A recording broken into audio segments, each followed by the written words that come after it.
Vikas and Nikita, Neha, Abhinav and Sejal. Okay, let's see this. So today onwards we will talk Indian economy. Uh, there was some uh, there was some issue with respect to your uh, connection to be given. So कुछ दिक्कत आ रही थी technical जिसकी वजह से एक दो दिन की दिक्कत आ रही है बट आई थिंक वो अवेलेबल रह भी सकता है बाई चांस अगर आप में से कोई नहीं आ पा रहे हो ऑफलाइन और चेक करना you might get the live lecture also. But I was told by the technical team it might create issues, so I thought it's better that if you could be here. But otherwise, just try. It might be available online. All right. Uh, Coming to this now, we will begin talking on Indian economy after 91, and I'll tell you how we will analyze it, even though it remains a dynamic topic. Whatever we discuss in the class, please combine it with whatever we have discussed in the budget lectures and whatever I will be discussing with you in the economic survey lectures. I will be teaching you economic survey tonight, 9 o'clock. My timings were just not getting added up. So now I have decided will fix it up for the next 2 weeks at alternate day, 9 o'clock in the evening. That was the only time that was becoming available in my schedule. तो मैंने कहा चलो वही कर लेंगे 9 बजे रात से 10 बजे रात तक मैं कोशिश रखूंगा कि उसको 1 घंटे से ज़्यादा ना जाने दूं for my sake also. So, so we'll get it done like that. Another thing is that normally it takes me 10 days to, or 10 classes rather, to finish Indian economy. But you don't know. Being a comparatively larger group, it might take me a couple of classes more. I have programmed for that. So we will go in that fashion only.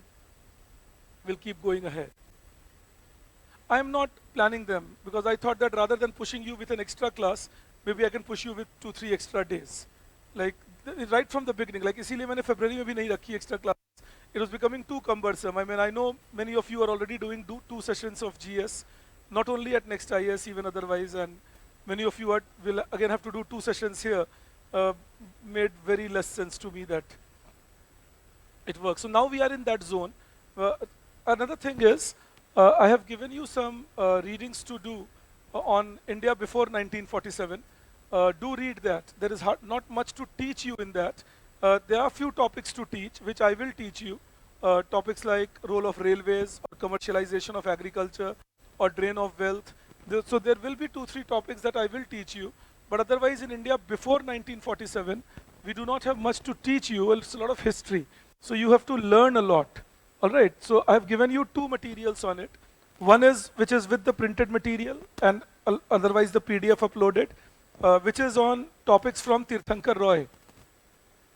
They are all chapters of Tirthankar Roy, and that I have given to you, infrastructure or banking and so on. So read through that. Another is a material on all past year answers from Indian economy before 1947. All the past year questions that have been asked, their answers. So combination of 2 will prepare you to write everything. Other than that, what I do is, in the tests that I take with you, I get the opportunity to put 12 questions from Indian economy before 1947, and in fact 13-14 questions from Indian economy before 47 in it. I generally put those questions as teaching points. Like I deliberately put questions from drain of wealth in it. I deliberately put questions from role of railways and so on to teach you also through the tests that how you should have approached these questions. But right now my suggestion will be that for those of you who feel prelims oriented, listen to what I am talking to you, prelims oriented too, because this is the part of Indian economy which I will teach you in the next 10 classes kind of, is what they will ask you more in the prelims. Like these are the concepts, the current events as we call them. All right, I've designed it like this. I will begin, and some of you might have done few things with me in the GS classes, so it will overlap quite a bit. So enjoy life, you can sleep through and see things again, a kind of revision that you would have. So, but what we will do is, I'll begin with talking on Indian economy, the liberalization process reforms, which is what I'm beginning with today, economic reforms after 1991. And then we will add to that, and I've divided it like this. When I teach you economic reforms after 91, I'm actually teaching you industrialization along with that. That industrialization in India post 1991. And then we'll talk about agriculture and external sector and poverty, inequality, unemployment, and then Vakil Gadgil Rao's contribution. This was one thing that I had not taught you. While teaching you poverty, inequality, unemployment, I will teach you from 47 till now, because when I was teaching you pre-91, I did not teach poverty, inequality and all. So that is the way I will cover it up. So next, maybe hopefully 10 days, but might take a couple of days more. There was one more thing. Since the videos will be available, you will have an off on 8th of March. All right, 8th of March, there will be no class, it's holy. All right. Other than that, I have not planned any. All right, but given the way my back has been behaving of late, I don't know, but I have not planned any. I thought that let's give it one shot, 11 days, 12 days, maybe one day, 8th of March in between, and maybe 5th of March will be Sunday, even though I'm still asking the management if by chance we can have one room available. I'm expecting that the number will drop a little more. So there is a relatively smaller room. I was telling them that we'll sneak in. Not a problem. मैंने कहा कोई बात नहीं, हम एक chair पे 2 लोग बैठ जाएंगे, बट रूम हमें दे दो, जरूरत नहीं आएगी, आप चिंता मत करो. मैं मजाक में ये बातें बोलता हूँ, I'm just joking, but I said this because that room has around 200, possibility to accommodate 200 people, and we are not adding 200 anymore. I know that, I have conviction. I've put a bet also with someone, and I'm sure I'm winning it, hands down.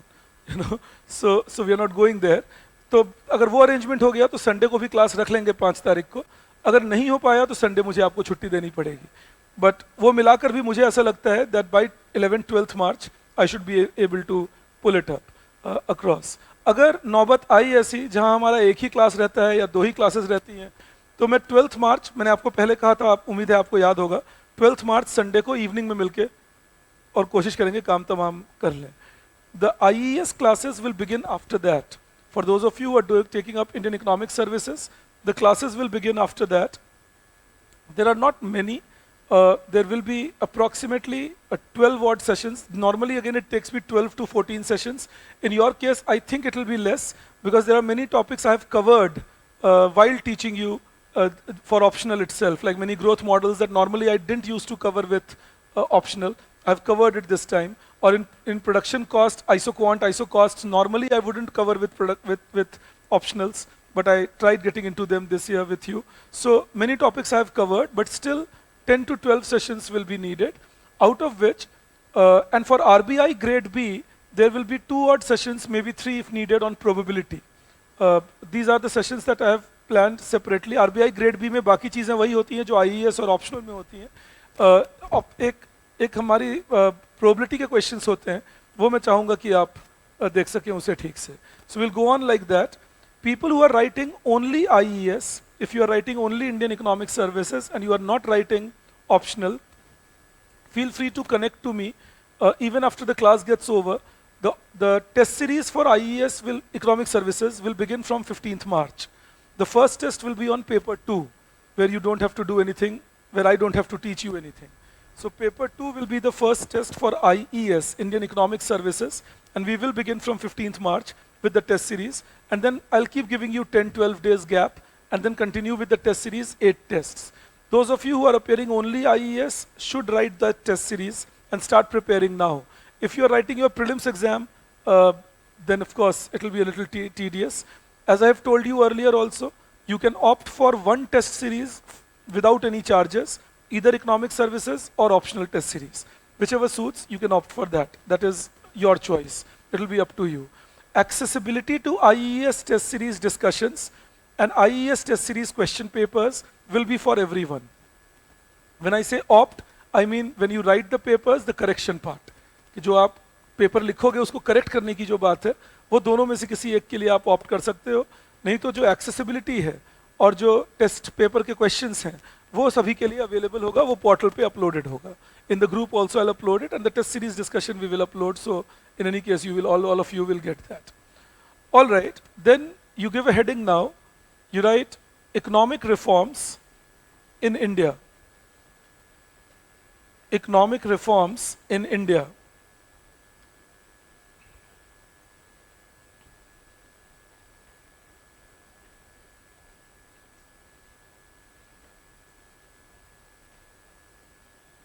Now see, when we, and yes, one more thing, even though I will repeat this in the last class also before we take a break before your test series, uh, I have planned to begin with your test series from 10th of June, but I will begin meeting you from 5th of June.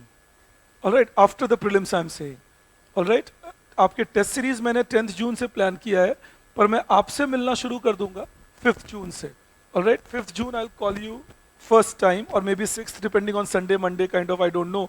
So depending on that, but I'll call you first time within that zone, 1 week after your prelims, to start revising with you. As I have told you, we will be spending 2 classes before every test to revise. One class will be where I will teach you few things using a practice paper, and one class will be where you will ask me questions. All right. And then there will be one class after the test in which I will solve the test paper, giving you the model answers and all as to how you should have written it. So that is the way we would proceed with things before and after the test series. So आपके prelims exam के बाद मैं ये expect करूँगा कि आप 12 दिन लें और अपने first test, which will be micro macro, उसके लिए preparation शुरू करें. Between every test, we will give you time. For example, if I have told you that the first test is on 10th June and the second test is on 25th June, just randomly telling numbers right now, but just in case, if I have told you that the first test is on 10th June and the second test is on 25th June, then between 10th June and 25th June, 15 days, you can write your test on any of these days, as we will give you 3-4 slots as determined by the institute. All right, that 3 से 4 दिन 5 दिन आपको slot दे देंगे कि आप उनमें से कोई एक डे चूज कर लो और उसके पहले अपना टेस्ट लिख के सबमिट कर दो. That is the way it would be. मैं एक बार फिर तुम्हें रिपीट कर दूं, तुम 2023 का मेंस लिख रहे हो या नहीं लिख रहे हो, उसको टेस्ट सीरीज से कोई लेना देना नहीं होना चाहिए. प्रिपेयर करो और टेस्ट सीरीज लिखो. Alright, finish that of. वो नहीं लिखे तो प्रिपरेशन पूरी नहीं होगी. जब मैं आपको पढ़ा रहा हूं तो ये एक पार्ट ऑफ प्रिपरेशन है, टेस्ट सीरीज का purpose second part of preparation है. अगर वो नहीं हुआ तो फिर जो ये एक साल में एक बैच को पढ़ाऊंगा वो एक्सपेरिमेंट ही वर्क नहीं कर रहा फिर तो. Alright, so just remain motivated. My point is that specially those of you who are appearing prelims this year, it will be quite tiring for you. अगले 2-2.5 महीने थोड़े थकोगे प्रीलिम्स की तैयारी करके, फिर होता है नहीं होता है उसकी चिंता में रहोगे 20 दिन जब तक रिजल्ट नहीं आएंगे. रिजल्ट आने के बाद सुख मनाओगे या दुख मनाओगे, तो वो पूरा प्रोसेस जानता हूं मैं, बट उस प्रोसेस में टेस्ट को मत भूलना. All right, now see, first of all, I should have told you this yesterday, but I'm sure you all are intelligent people. You know that we had a crisis in 91, due to which we had to do reform in 1991. Like when we ended last on Indian economy, we had ended with reasons for crisis of 1991, if you would recall. And we had talked about what was the crisis of 91, which was a BOP crisis of 1991. So we had a balance of payment crisis, 1991. We stopped then. And then we started doing reforms. Now, जब आप ये बोलते हो economic reforms, आर्थिक सुधार हिंदी में बोलते हैं इसे. So whenever you talk about reforms, reforms will imply finding reasons for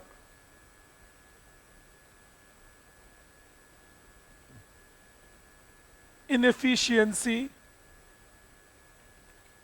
in the economy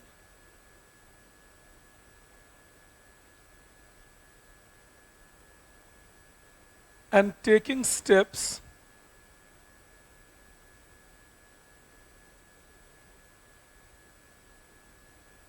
to improve them. Finding reasons for inefficiency in the economy and taking steps to improve them. That is what is meant by reform. So if somebody says, what is reform? It's about, first of all, you find out what are the reasons that the economy is inefficient, and then take steps that those reasons for inefficiency are taken away. And that's exactly what we started doing from 1991. Understand one more thing here. It was not that we did not know before 91 what was happening. It was also not that nobody was saying that we should improve. You understand my points? That ये भी नहीं था 91 के पहले हमें पता नहीं था कि दिक्कतें हैं, और ये भी नहीं था कि लोग बता नहीं रहे हैं कि दिक्कतें हैं और improve कैसे करो. But somehow the inertia was going on, and we were used to making policies the way we were used to since 1951, and we were not willing to change. Other than that, there is another issue which affects us badly. It is affecting us even today. That is the background that you have inherited. If you have inherited an economic system, it is very difficult for you to change that whole system. That is the point. You know, जब आप एक economic system inherit किए, सोच के देखो, और ये normally सोच के देखना, कि public sector के प्रति इतना असीम प्यार भारत में क्यों है? Why do we have such huge affection for public sector? You talk about public sector sale, the one who has nothing to do with public sector also objects. ना वो काम कर रहे हैं उसमें, ना वो सामान खरीद रहे हैं उसका, तो भी नाराज हैं, ऐसे कैसे बेच रहे हैं? ये आत्मिक प्यार दिखाता है. MTNL ले लो, BSNL ले लो, ना यूज कर रहे हैं लोग MTNL, ना ही उसमें नौकरी कर रहे हैं, लेकिन बोलो MTNL बेचना है, ऐसे कैसे? ये बड़े आश्चर्य की बात लगती है मुझे कभी, अब नहीं लगती, मुझे कारण पता है उसका, लेकिन ये आश्चर्य की बात होनी चाहिए. This is something that should surprise us, that if I am not working in the company, I am not buying the product of that company. So when I am not buying the product of that company, revealed preference wise, I have rejected the company. My preferences are revealed. I don't like this company, I'm not buying it. But still, if the news comes that government is planning to sell this company, some people get upset about it. अरे पूरा देश बेच रहे हैं, सब कुछ बिक रहा है, and so on. So why does that happen? क्यों हम ऐसा कहते हैं कि हम कि ये जो लगाव है? क्योंकि अब समझना एक बात, because right from the beginning, ranging from our big leaders, the tall ones like Pandit Nehru and all, to others, kept telling us, and then the school curriculum and the college curriculum kept telling us public sector is for welfare of the people. Now it is in the blood. You know, it's all internalized. Public sector is for the welfare of the people. Socialism is the theory which is pro-poor. So we don't even analyze it. The point is just that we don't even analyze it. We don't even sit down and analyze that is public sector actually doing welfare of the people, and if it is not, how to make it do that welfare. Is socialism in India actually resulting in giving us some good returns? Has socialism succeeded in India? Are we socialists or feudalists? Are people objecting to market economy in India? Because capitalism is a big thing in India. We are far away from being capitalists. But are people objecting from developing a market economy in India pro-socialist, or are they feudalists who don't want to be overrun by the capitalist system? All these are questions we don't even put. You know, there are no how holds barred things. सवाल ही नहीं उठाते हम, क्योंकि हमें समझा दिया गया है. हमारे पैसे से एयर इंडिया चले, बिना आपत्ति के हम चलने दे रहे थे, और बेचने पे कुछ लोग गुस्सा भी हुए, काफी लोग गुस्सा हुए, क्यों बेच दिया एयर इंडिया को. समझाने पे भी कभी कभी नहीं समझे. स्कूटर्स इंडिया तो आपको पता ही है, हमारे पैसे पे चलता है और कोई मना नहीं करते उसे. बैंक्स, हमारे पैसे से इतना पैसा जाता है, our money which is put into banks, lakhs of crores in the last 11 years. You would be surprised to know, from 2010 to 2021, Government of India has put 3,87,000 crore rupees in public sector banks as capital infusion. And we are still happy about it. Yeah, put more. Don't give me good roads, don't give me clean drinking water, don't give me good storehouses, don't give me efficient policing, don't give me efficient schools, don't give me good hospitals. Please maintain the public sector banks. Please do that. क्योंकि उन्हीं की वजह से तो जीवन चल रहा है मेरा. तो ये हम सवाल ही नहीं पूछते. We don't ask a question that nationalization of banks took place in 1969. 2015 we started Jan Dhan Yojana. And how come 48 crore new accounts in Jan Dhan Yojana? What were the nationalized banks doing? Why they couldn't reach out to the poor? ये सारी बातें हैं reform, सुधार. जो भी कारण आपके economy को नीचे ले गए, उसे ठीक कैसे करें. You understand that? So that is what we will study first, and along with that, I will teach you industrialization in India and how industrialization in India can be made more productive and efficient is how we will discuss it. Now, economic reforms, whenever we talk about things, are broadly classified into two categories. One is microeconomic structural reforms. Another is macroeconomic stabilization.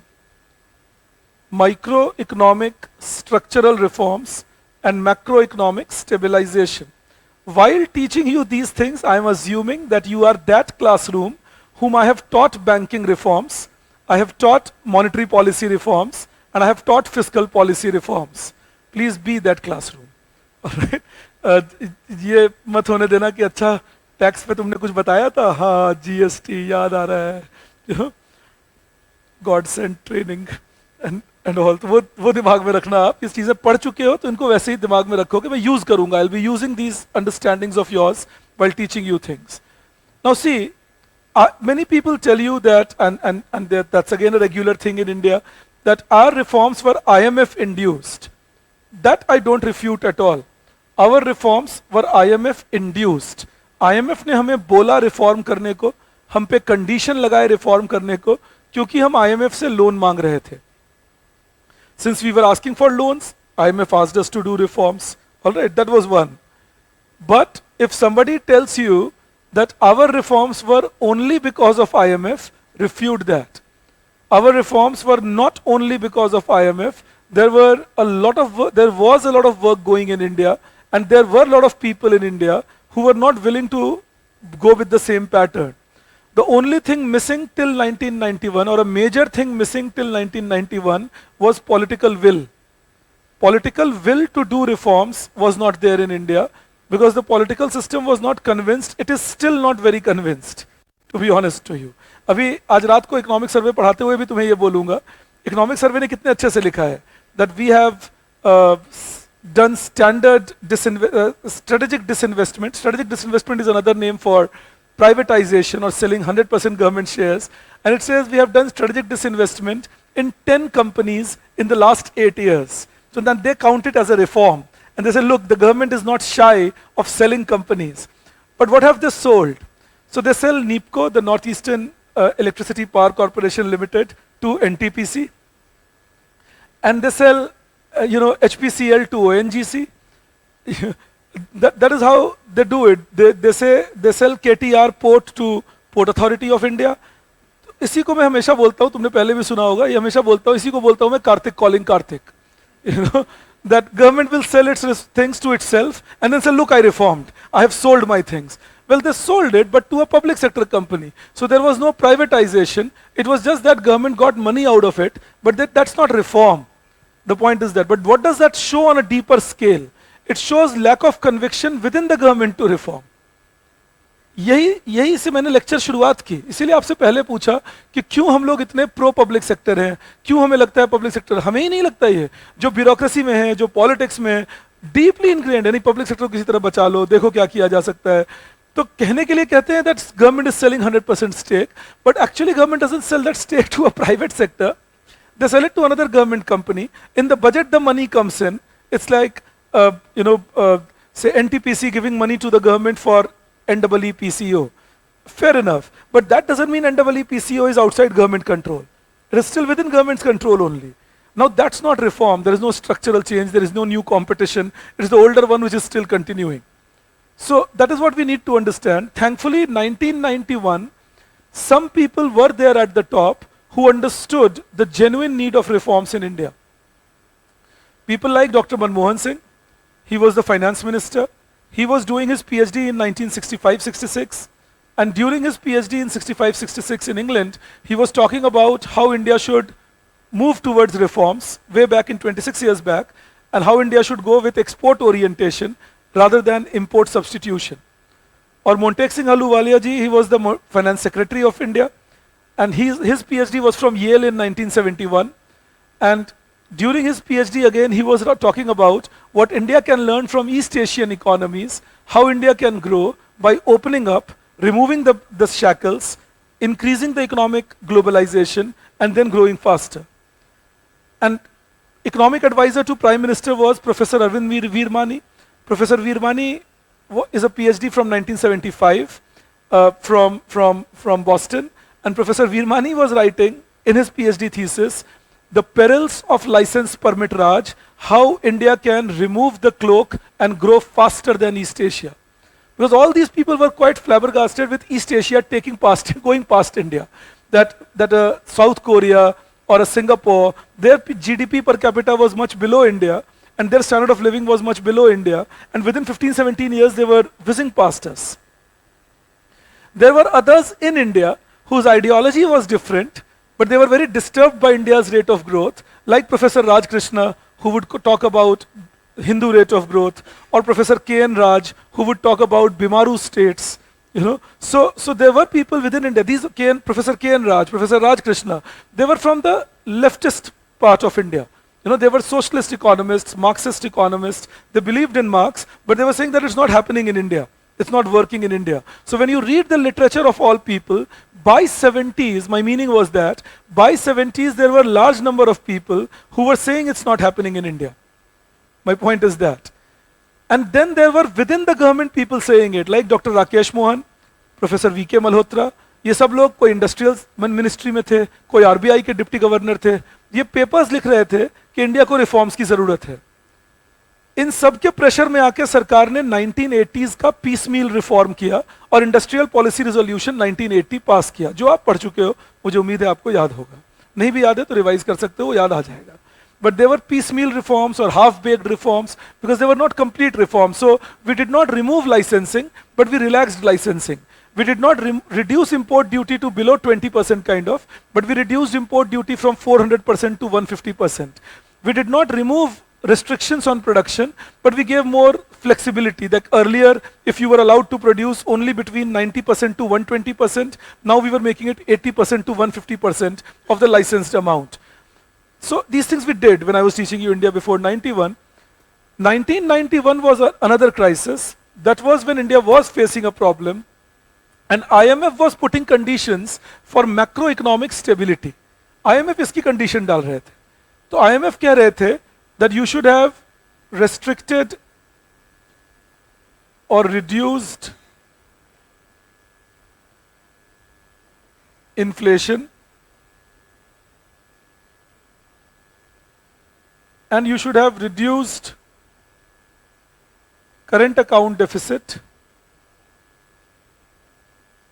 reduced fiscal deficit, stable GDP growth. IMF was saying this. There is one more thing. What I am teaching you on the board and in the class will be comparatively more or different from what's already in your notes. The notes are in English, which you appreciate, I know. So you can always read through them for further corroboration, but I'm teaching you the concepts in the class. So sometimes you will not find the concepts in your notes, you will find the explanations out there. Alright, so अगर मैं तुम्हें कुछ पढ़ा रहा हूँ, वो notes में ना मिले तो घबराना मत, कह रही है क्या हुआ? Notes हैं तुम्हें ज़्यादा example देने को, कि तुम और एग्जाम्पल पढ़ लिए, चीजें समझ गए. क्लासरूम डिस्कशंस हैं कंसेप्ट समझने को, मीनिंग क्या थी इन बातों की. Alright, so coming to this was one thing that they worked on, but IMF never asked you to do micro economic structural reforms, which is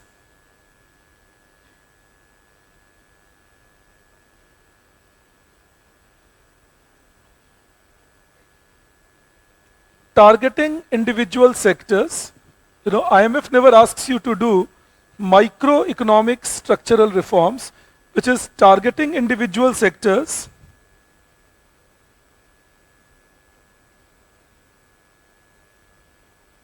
and bringing changes in their structure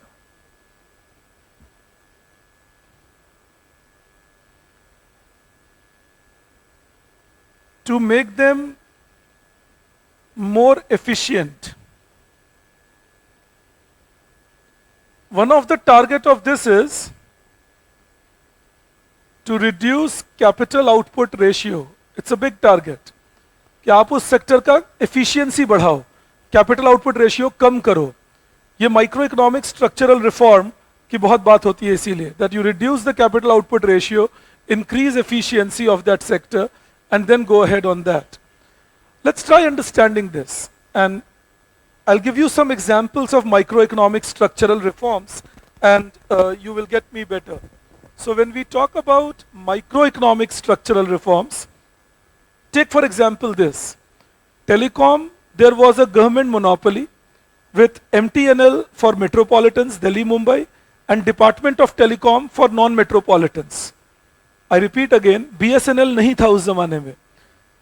1994 तक there would be MTNL for metropolitans, Delhi, Mumbai, and Department of Telecom for non-metropolitans to give services of telephony in India. 1994 we change it. Now so what kind of structure of the market is this? Government controlled monopoly. This kind of a market structure is government controlled monopoly. 1994, not working? No sir, not working, no sir. Can't hear me? No sir. Do I teach you? No sir. Maybe some or the other thing is creating trouble. Let's see. Can you hear me otherwise? Not at all.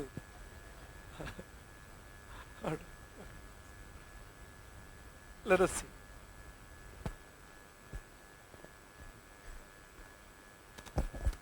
No, maybe some mic somewhere. It's working right now, so we can keep talking. So 1991, what they did again was they went for these changes. 1994, they changed telecom from a government-controlled monopoly to a market-induced competition. 1994, telecom sector's structure is changed from a government-controlled monopoly to a government-induced competition. All right, 1994, the structure is changed. The structure was government-controlled monopoly and then to market-induced competition. Government-controlled monopoly to a market-induced competition. When they gave license to Airtel or Idea or Hutch in those days, later on becoming Vodafone and all, you understand that? Later on they gave license also to Tata and Reliance. So that was the idea of bringing competition into telecom. So the structure was changed, I repeat again, from government-controlled monopoly to market-controlled, market-induced competition. And what does the change in structure do? As they change the structure, what it does is competition rises in India. The price of telephony starts falling gradually. Of course, in the beginning it was not low. Initially the outgoing calls would be 32 rupees per minute and incoming calls would be 16 rupees per minute. That used to be the call charges in India in 1996, 97, and many in opposition would say that this is just a rich person's tool. These are for rich, very rich people. What does the poor have to do with it? But gradually it started changing, and by the time it was 2003-4, the outgoing calls had come down to 2 rupees, 3 rupees per minute, and incoming calls had come down to 1 rupee per minute. And by the time it was 2004, the incoming call charges were gone. It was only outgoing call at almost 3 rupees odd per minute, 4 rupees per minute. More important was, now more people had telephony services.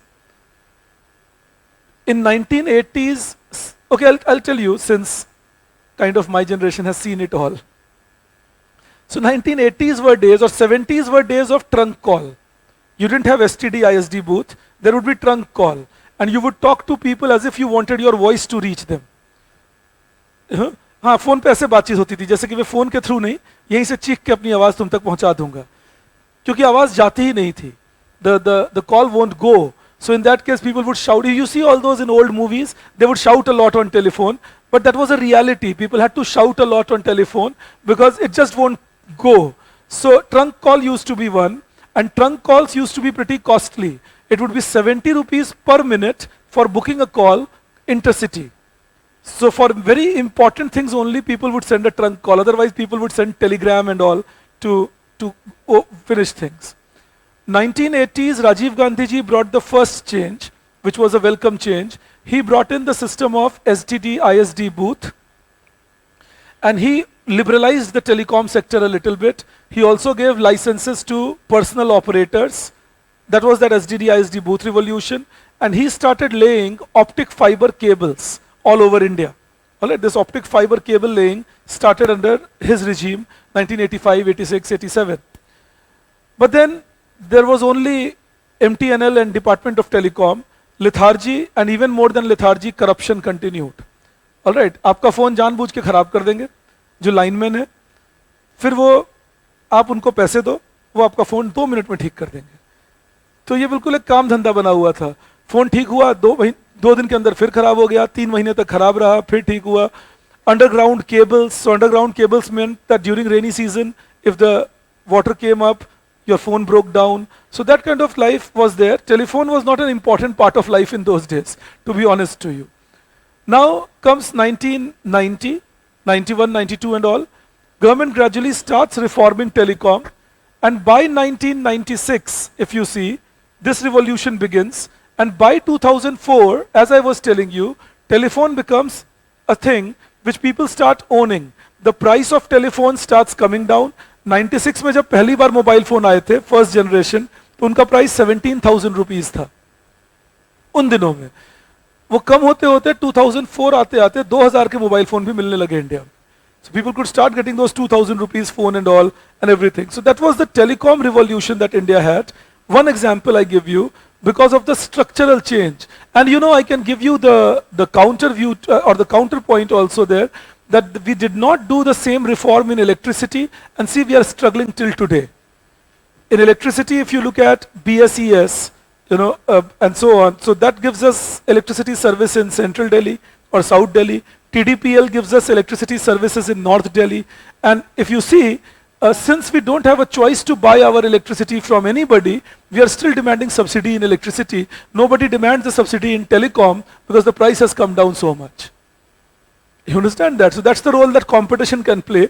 We were not introducing competition in India in 1990s in electricity, and that ऐसा नहीं था कि plan नहीं था. Plan बना, शुरुआत हुई, लेकिन इलेक्ट्रिसिटी में हमने लोगों को एक आदत बना रखी थी पैसे नहीं देकर इलेक्ट्रिसिटी लेने की. तो उसकी वजह से ये प्लान सक्सेसफुल नहीं हो रहा था. टेलीफोन में ये आदत कभी नहीं थी. अगर टेलीफोन लेना है तो पैसे देने पड़ेंगे. So nobody was used to a system where, oh, don't pay and you have that phone. That was not the system at all. Electricity, that was a system. Don't pay and you still the electricity will go on. That is why you will see even today the resistance is there. I need subsidy on electricity. And then the rest of the thing, as I told you, was done with the government doing its own role of not letting competition come in the market. I can give you another example of how structural reform was happening. In several sectors in India till 1991, there used to be administered price mechanism. In several sectors in India till 1991, there used to be administered price mechanism. All right. Now what is this administered price mechanism? Government will choose the price and everybody has to sell at that price. Now, and these sectors were sectors like steel, sectors like cement, sectors like sugar, sectors like aluminium, coal. 1991, again, the government starts liberalizing things a little. And in several of these sectors, government started removing administered price mechanism. Several of these sectors, government started removing administered price mechanism. That is, government started freeing up these sectors. Government said, you choose your own price, you choose your own output. We will not interfere in your operational decisions. And then we saw investment rising tremendously. In India before 91, I have made you write this. You can check your notes. For example, steel production rising from 6 million tons in 1991 to 106 million tons by 2022. That is our steel production capacity rising within 30 years. Like in 1991, total steel production capacity of India was 6 million tons. Today, total steel production capacity of India, 106 million tons. 1991, total cement production capacity of India, 24 million tons. By 2022, total cement production capacity in India 300 million tons. And these are real changes. कोई ये भी नहीं कह सकते कि inflation भी बढ़ा है. मैं अमाउंट की बात कर रहा हूं, प्राइस से कोई लेना देना नहीं इसका. So that is what you need to be careful that that's what it started doing. Why do I call them microeconomic? Because they are for particular sectors. They were not economy wide. Structural reform, because they were changing one or the other side of the structure. For example, in telecom, we changed the structure from monopoly to market competition. In steel or cement, we changed the structure from administered price mechanism to market determined price. So markets were playing a role. All right, now it was said that India will move away from controlled centralized planning to indicative planning. India will move away from controlled centralized planning to indicative planning, giving market a role to play. Let the market decide what they had to do, and government will take a back seat on that. Government won't be taking a major, decision maker part over there. Now, macroeconomic stabilization, why does I hope these two examples are good enough to make you understand what is microeconomic structural reform. There were other sectors, liberalizing airline, liberalizing banking. These were all other sectors where we were doing things. Removing acts like MRTP Act. These were all microeconomic structure that we were changing. Now, when we talk about macroeconomic stability is based on general notion of circular flow.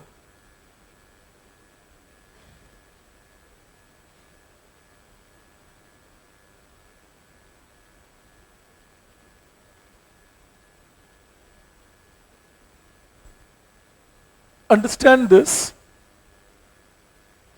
general notion of circular flow. So circular flow says that your income should be equal to expenditure. There's something I had done with you in the pre-91 phase also. I'm just repeating it. I hope it works for you. Income will be consumption plus saving plus tax, assuming again an economic system where people can use their income for consumption or for saving or for paying their taxes. And expenditure we know is consumption plus investment plus government expenditure plus net exports. Consumption, investment, government expenditure, net exports. Consumption gets cancelled both sides. All right, consumption gets cancelled both sides. Now, I can write it like this: savings is equal to investment plus G minus T plus NX. This is private saving. I'm sure you are used to this. This is private investment. This is fiscal deficit. And this is current account. All right? Private saving, private investment, fiscal deficit, current account. A representation of all that. G minus T is a representation of fiscal deficit. Net exports is a representation of current account. If it is positive, then I have a current account surplus. If it is negative, I have a current account deficit. Now you see this. Two things I will be teaching you here. You be careful. First thing, when we say my total savings are lesser than my investment and my fiscal deficit. My total savings are lesser than my, okay, I'll put some numbers. Let us say my total saving is 28% of GDP, my investment is 30% of GDP, and my fiscal deficit is 3% of GDP. Now what will happen to my trade balance? Negative 5%? Isn't it? By this equality, जो मेरे resource हैं वही मैं खर्च कर सकता हूं और ज्यादा जरूरत पड़ेगी तो बाहर से लाना पड़ेगा. Isn't it? Now this 5% is my import requirement. Will I get this import for free or will I have to pay for it? Pay for it. How do I pay for it? ये तो ठीक बोले तुम. Borrowings जैसे ही तुम बोलते हो ना, मुझे नेसेसरी क्राइटेरिया पूरा कर देते हो. सर मैं आईएएस हूं अंदर से. मैंने बोरोइंग बोला. यस, एफडीआई, एफआईआई वो भी तो अलाउ कर सकते हैं. और तुम्हें अब कैसे दिमाग लगाना है, तुम एक्सटर्नल सेक्टर पढ़ चुके हो, now you have studied your international economics. This is current account deficit. This can be cancelled by a capital account surplus. And capital account surplus can take place by inflow of capital, FII, inflow of FDI, and borrowings. So borrowing is one of the way. I'm not saying it's not a way. But imagine if it is 1991 and you are struggling with borrowing, that's not an option. अगर borrowing option होता तो हमारे यहाँ reform ही नहीं हुए होते. ये मैं आपको मजाक में नहीं कह रहा, कन्विक्शन से बोल रहा हूं. हम सिस्टम ही वैसे हैं, जैसे ही हम थोड़ा ठीक हुए हमने रिफॉर्म करना कम कर दिया. तो ये हमारी आदत ही है. अभी मैं आपको सिखाऊंगा अभी second generation reforms and all. Second generation reforms कुछ तो ऐसे हैं जैसे लेबर लॉ रिफॉर्म या land acquisition reform. Some of these reforms are which I studied as a student in 1993 second year economics honours. Now it's 30 odd years later. मेरी life अच्छी है, जो पढ़े वही पढ़ाओ, जिंदगी खाओ, आराम से खाते पीते बीत रही है. जो सरकार रिफॉर्म करेंगे नहीं. बट ये रिफॉर्म क्यों नहीं हुए? क्योंकि प्रेशर कम हो गया. Those days the pressure was tremendous, we went for it. But coming back to it, we allowed FDI and FII in India for macroeconomic stability. Why? How will FDI result in controlling inflation? What does that do? FDI will result, yes, in stabilizing the currency, because there will be more money with the RBI now. Second, FDI means what? Foreign direct investment coming into my market, which means more production activities take place, higher supply, industrial goods will become comparatively cheaper or less in inflation.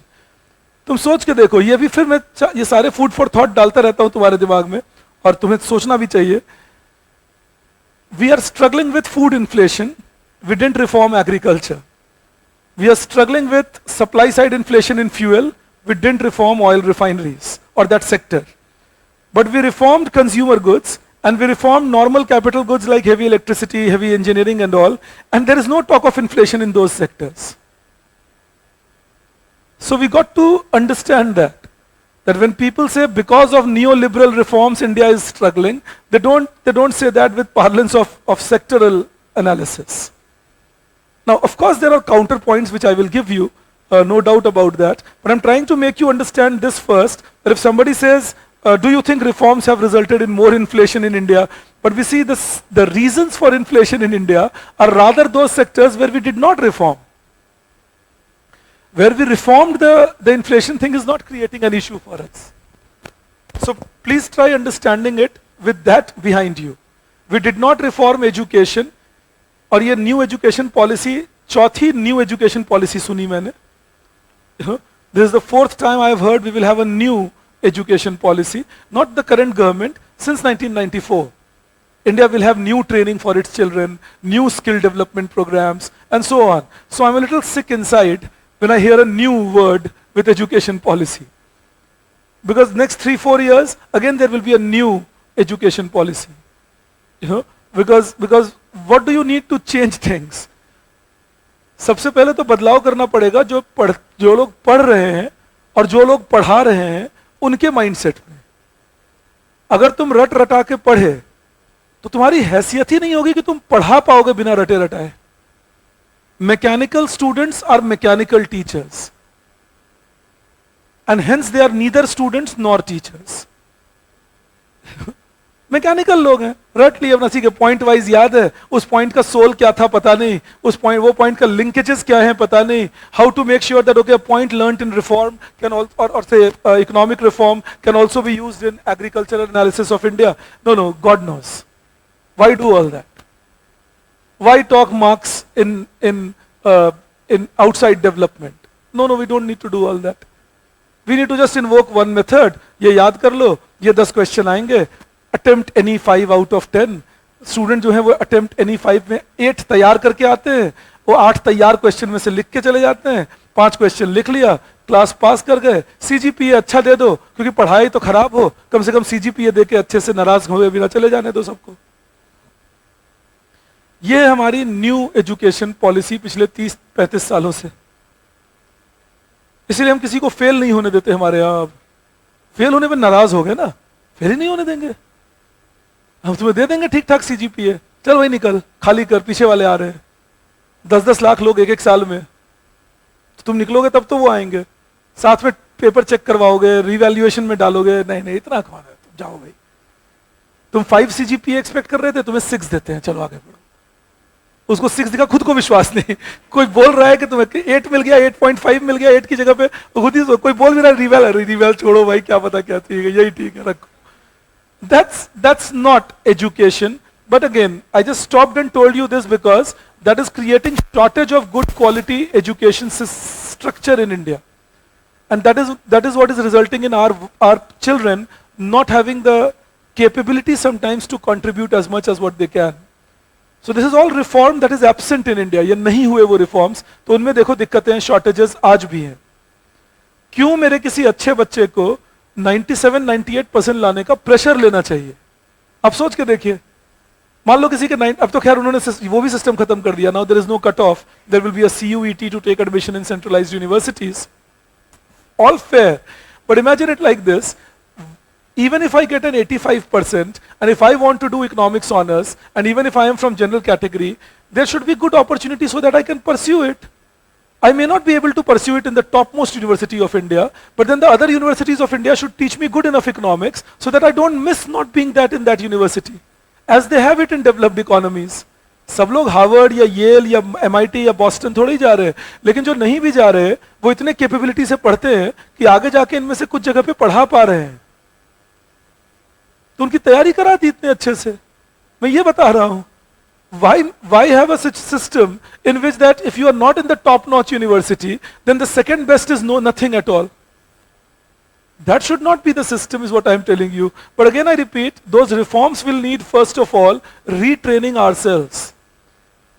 Similarly, these reforms need retraining ourselves. We need to know that we have a shortage of this. Story हमें कैसे सुनाई जाती है? Foreigners will come to India, they will earn profit, and as they earn profit, they will take it out of India. सुनने में क्या लगता है? भारत का कोई नुकसान हो रहा है। मैं तुम्हें यही स्टोरी दूसरी तरह से सुना देता हूं। Foreign investors coming to India, and they invest in India. As they invest in India, more jobs get created. Say in PepsiCo, in say Honda, in Hyundai. So more jobs get created as they invest in India. And they also bring investments to India, so meets India's saving investment gap. And as they bring investments into India, it also makes sure that you have enough surplus in your foreign exchange reserves. Also, it makes sure that we don't have any BOP crisis because of any shortages created from external sector, which is dual gap, if you recall, that was long back. But this is the dual gap analysis: domestic reserves and foreign exchange reserves. So how much foreign exchange reserve do you need can only be supplemented if there is a foreign savings coming into the system. You understand that? अब ये story अगर ऐसे देखें तो लगता है ठीक है, हमारा भी फायदा हो रहा है. Income gets created as wage, rent, interest and profit. The wage will be received by Indian worker, rent will be received by Indian landlord, interest will be received by Indian banks, tax will be received by Indian government, and then the profit will be taken away. We are not told any of these. These guys will come to our country, they will make profit and they will take the profit away. और हम अजीब लोग हैं, bordering on schizophrenia. उसके बाद जब Ford बंद होके वापस जाने लगता है तो हम बोलते देखो फोर्ड वापस जा रहा है. मतलब चाहिए या वापस जाएं, क्या करें? आते हैं तो हम बोलते हैं क्यों आ रहे हैं, वापस जा रहे बोलते वापस क्यों जा रहे हैं. So we got to be careful exactly what do we want. Do we want them here? We don't want them here. Just, I'll give you more conclusions on this, but just to give you one conclusion there, the moral of the story is that we should allow foreign firms to come in India, and we should make sure that our internal rules, our internal system, regulatory bodies, authorities are well in place to assure that they are unable to exploit Indian system with activities like round tripping, or activities like transfer pricing, or activities like exploitation of natural resources, over exploitation that is systemic. ये नहीं कि एक Nestle आएगा या एक Honda आएगा तो ही वो ये काम करेगा. एक टाटा भी ये काम उतने ही आराम से कर सकते हैं, एक रिलायंस भी ये काम कर सकते हैं. Manipulation of market, round tripping और duping the economy. So it's nothing that a foreign investor will only do it. Domestic investors can also do wrong things if the system is weak. Pre-1991 India, system was very weak. The domestic investors used to do all the wrong things. Economic survey had a very nice word on this, line rather. They were good days for economic survey. वो उस जमाने के economic surveys intellectual economic surveys होते थे. तो उसमें एक बहुत अच्छे लाइन लिखा था उन्होंने, डॉक्टर अरविंद सुब्रमण्यम का सर्वे था ये. उन्होंने एक लिखा था, crony socialism led to stigmatized capitalism in India. Now what is crony socialism? Crony means sycophant, चमचा. तो crony socialism था वो जो हम pre-91 में practice करते थे. Now what was crony socialism? In the name of socialism, actually the contract will be given to those firms which are closer to the government. In the name of socialism, actually contract will be given to those firms which are closer to the government. That is why crony socialism. That socialism क्या कहता है? All resources should be under the control of government. Now all resources were under the control of government for purpose of what? Welfare of the people. But in crony socialism what happens? All resources are under the control of the government for the purpose of welfare of those who are well connected to the government. That is crony socialism. Alright. And then the survey was saying, people saw this crony socialism, big businessmen, large business houses or trading houses, well connected with the government, therefore taking advantage, well connected with the government, therefore taking advantage and making sure that only they got the contracts. लोगों को फिर क्या नजर आया या क्या दिखाया गया? क्योंकि नजर तो वही आता है जो दिखलाया जाता है. देखो ये बिजनेसमैन कितने करप्ट हैं, पैसा खिला के और अपने लिए कॉन्ट्रैक्ट लेते हैं. और पैसा खा कौन रहा था? उनकी कभी बात ही नहीं होती इन तो देश में हमारे. क्योंकि पैसा खिला तो बिजनेसमैन रहे थे, फिर लोग कहते हैं पैसा खा पॉलिटिशियन रहे थे, और बीच में कौन थे इनके बीच के कनेक्ट? हमारे bureaucrats. The businessmen were the ones who were demanding corruption, and politicians were one who were supplying corruption, but in between were the bureaucracy which was allowing this corruption. But we never talked about it because we had to show the clean image and we didn't have to talk about all those things and so on. That was 1970s, 80s India. Now people deep inside felt businesses are corrupt. And people never questioned. अभी भी लिखा जाता है अखबार में, आप the Hindu पढ़ते ही हो, इंडियन एक्सप्रेस भी लिखता है, अभी भी लिखते हैं अखबार में, if the public sector is sold out, then it will be entirely in private sector hands, and then if the government wants to do public welfare, they will be unable to do it. Seriously? We mean that while writing it? Think of it. जब हम कहते हैं public sector बंद कर देंगे तो private sector के control में मार्केट जाएगा और सरकार चाह के भी कुछ नहीं कर पाएंगे. सरकार, हुजूर, माई बाप, इनकी बात कर रहे हैं हम. चाह के भी कुछ कैसे नहीं कर पाएंगे? सुबह सुबह उठ के कहेंगे नेशनलाइज कर दिया, जाओ कोर्ट में केस लड़ो मुझसे. That's what government can do. 8 बजे रात के आके कैसे कैसे अनाउंसमेंट होते हैं. That's what government can do. They can come and make an announcement, and which private sector has the temerity to say I don't accept? Yes. I'm coming to that. I know वो लिख के रखने का इच्छा रहेगी, मैं बता रहा हूं, उसी को explain कर रहा हूं. So the belief system developed that there is cronyism, but there is no fault. लोग सोचिए क्या बोलते हैं, प्राइवेट सेक्टर करप्शन कर रहा है इसीलिए सरकारी कंपनी खोलनी चाहिए. यहां प्राइवेट सेक्टर करप्शन कर रहा है सरकार की ही मदद से, तो वही सरकार कंपनी खोल के मुझे बचा देगी. ये कैसे होगा? This is contradiction of thought, but this is how it is presented to us. This is how it is presented to us, that government is the savior and government will have no profit motive. Private sector has a profit motive, so they are not the savior. No, it's a system. Please always keep that in mind. Reform has to be systemic. It's neither private sector nor government. If the system is weak, then private sector and politics and bureaucracy will come together and then fleece the system.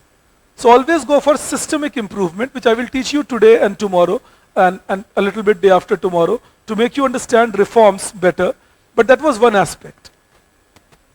Then they said crony socialism has led to stigmatized capitalism. What is stigmatized? Stigma का मतलब क्या होता है? कोई बुरा नाम मिलना किसी को. It's a stigma to, or it was, I hope it is not, but it was a stigma to marry a widow in India at one point of time. It was stigmatized. How do you marry a widow? It was stigmatized to do intercaste marriages in India. Stigma. You understand that? एक पाबंदी थी, एक बात थी कि ये बुरी बात है करना. तो स्टिग्मेटाइज्ड कैपिटलिज्म क्या हुआ? अब जब भारत ने मार्केट इकोनॉमी शुरू की 91 के बाद, तो लोगों के मन में बैठा हुआ है that private sector has to be corrupt and private sector will be corrupt. If you are selling public sector you are doing something sacrilege. आप कोई पाप कर रहे हो ऐसा करके. तो वो हुआ crony socialism led to stigmatized capitalism.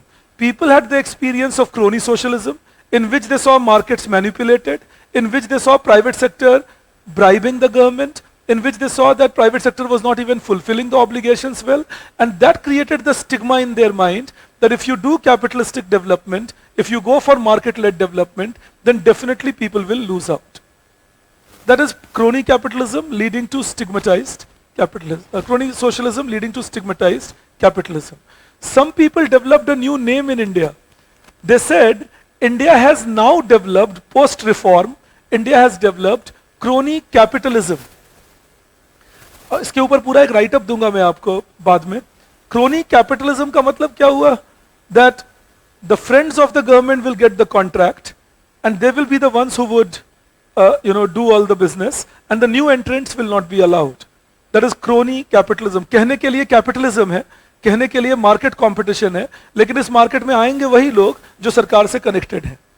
Seemingly it's a market competition, ostensibly it is capitalism, but this market will be controlled only by those who are friends of the government. So crony capitalism says something like, इसको कैसे indirectly आपके दिमाग में डाला जाता है ये आपको सिखा रहा हूं. अखबार में आप पढ़ते हैं, और ये आर्टिकल बड़े कॉमन है आजकल, इंडियन एक्सप्रेस में भी आ रहे हैं, हिंदू में भी देखा एक बार मैंने. The choice to develop Adanis or choice to develop Ambanis is not a good choice like South Korea, because they are in investment sector, they are in infrastructure sector, they are not doing good for India necessarily. ये articles पढ़ते हो आप? क्या सरकार ने कभी भी बोला है this is their choice? If it is not a declared policy of the government, you are indirectly alluding that this is happening, even though there is no proof of it within your hand. But you are convincing your reader that okay, this is happening, that's granted. Now we are giving a reason, we are even analyzing that government has made it into a policy and why they are doing it. ये तरीका होता है आपके दिमाग में बात डालने का, जिस बात का मेरे पास प्रूफ ना हो पूरी तरह से. Understand that? It's like saying India plays on doctored pitches because Australians can't play good spin. First prove that those pitches are doctored. If my team is making a 400 on that same pitch, how come that pitch is doctored? You guys don't have the skill to play on that pitch. But ये मैंने Australian mirror review में एक article पढ़ा, उनको एक rejoinder भी भेजा, जो वो लोग डेमोक्रेटिक हैं उन्होंने वो भी छाप दिया. बट उनको मैं रिजॉइंडर भेज देता हूँ, इंडियन अखबारों को नहीं भेजता, मैं जानता हूँ वो छापते नहीं है, उसको भेज देता हूँ फिर भी, बट वो छापते नहीं है. तो उनको रिजॉइंडर भेजा मैंने कहा उसी बीच में हम लोग 400 रन मार रहे थे. भाई आपकी टीम को खेलना नहीं आता. वो समझो, अगर पिच में दिक्कत होती तो हम भी आउट हो गए होते 150-200 रन में. आप आउट हो रहे हैं मतलब आपकी दिक्कत है, समझिए इस बात को. बट आर्टिकल ही ये लिखा गया था that the pitch was doctored and Indians doctor the pitch because they know that foreigners can't play spin. Doctored is the word used, and that was what was my objection to. Similarly, when you say Ambanis and Adanis are favored by this government, but this cannot be South Korean model, but the government is never on record saying that we are following a South Korean model. And my fear is that if you end up writing that in your answer sheet, hence I am sitting down and discussing it with you. For heaven's sake, don't do that. Because then you are also giving legitimacy to this point that government is actually following this policy. पर सरकार तो on record है नहीं ऐसा कहने के. आप कहेंगे नहीं सर ऐसा देखा गया है, नजर तो आ ही रहा है, सारे कॉन्ट्रैक्ट अदानी को मिलते हैं. कितने और कितने कॉन्ट्रैक्ट दिए जाते हैं? हम कुछ नहीं सोचते ऐसा. 6 एयरपोर्ट अदानी को दे दिए गए, 3 एयरलाइंस टाटा को दे दिए गए। फिर तो अदानी अंबानी की क्यों, टाटा की भी सरकार है। पहले से ही विस्तारा टाटा के पास, एयर एशिया टाटा के पास, अब एयर इंडिया भी टाटा के पास। टाटा स्टील इतनी बड़ी टिस्को कंपनी टाटा के पास, नीलांचल इस्पात टाटा को ही बेच दिया गया। टाटा की भी सरकार है ये, सिर्फ अदानी अंबानी की नहीं है। 14,000 crore rupees Vodafone was owing the government and Idea, and government puts 14,000 crore rupees into Vodafone Idea, taking over their shares. But Idea is a Birla company. अच्छा, बिरला की भी सरकार है ये, धीरे धीरे पता चल रहा है। But 5 airports in India are operated by GMR, and 7 airports in India are operated by GVK. अरे ये सरकार GMR और GVK की भी है? नहीं, ये एयरपोर्ट्स उनको यूपीए के समय दिए गए थे। अच्छा, यूपीए की सरकार GMR और GVK की थी।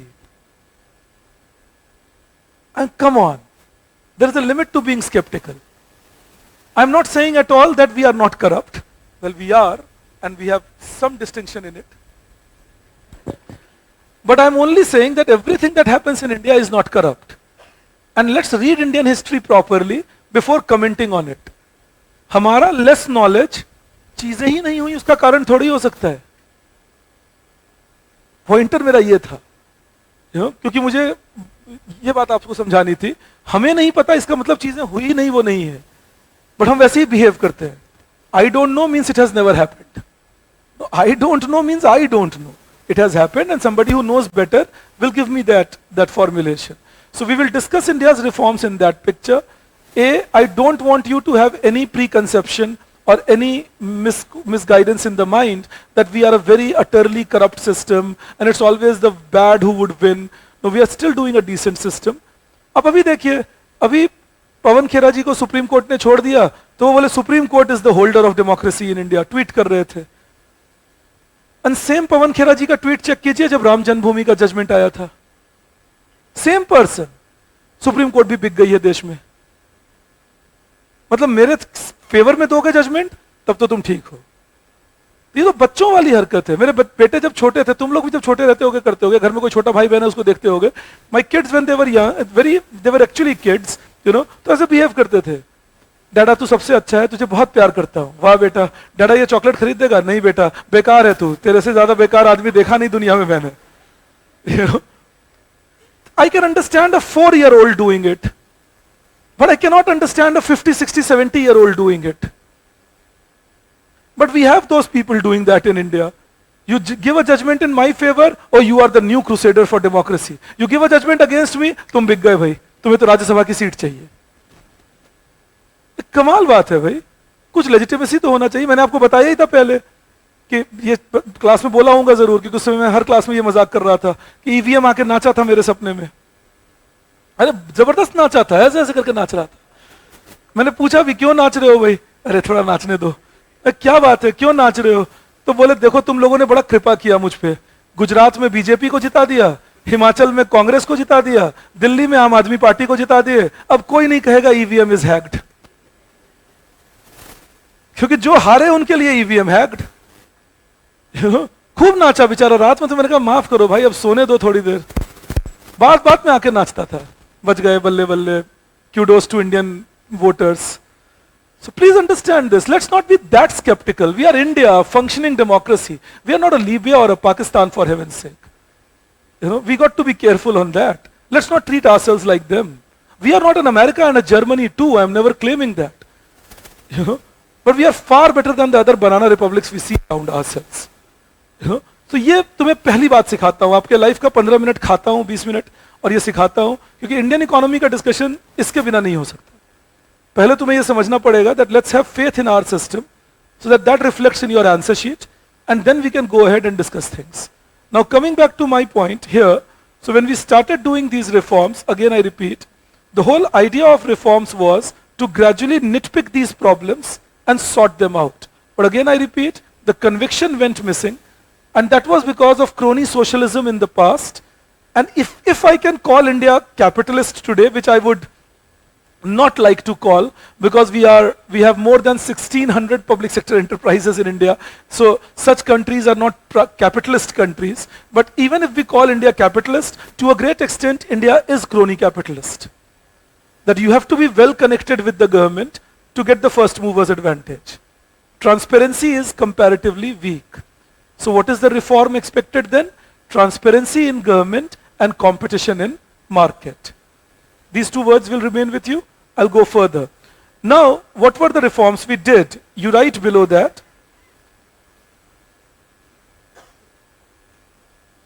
Economic reforms were initiated in India.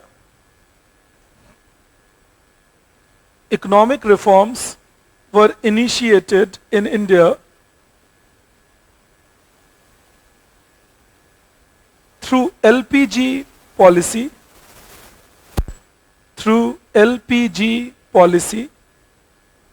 that is liberalization, privatization,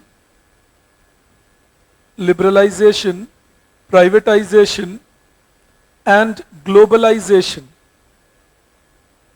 That is why LPG.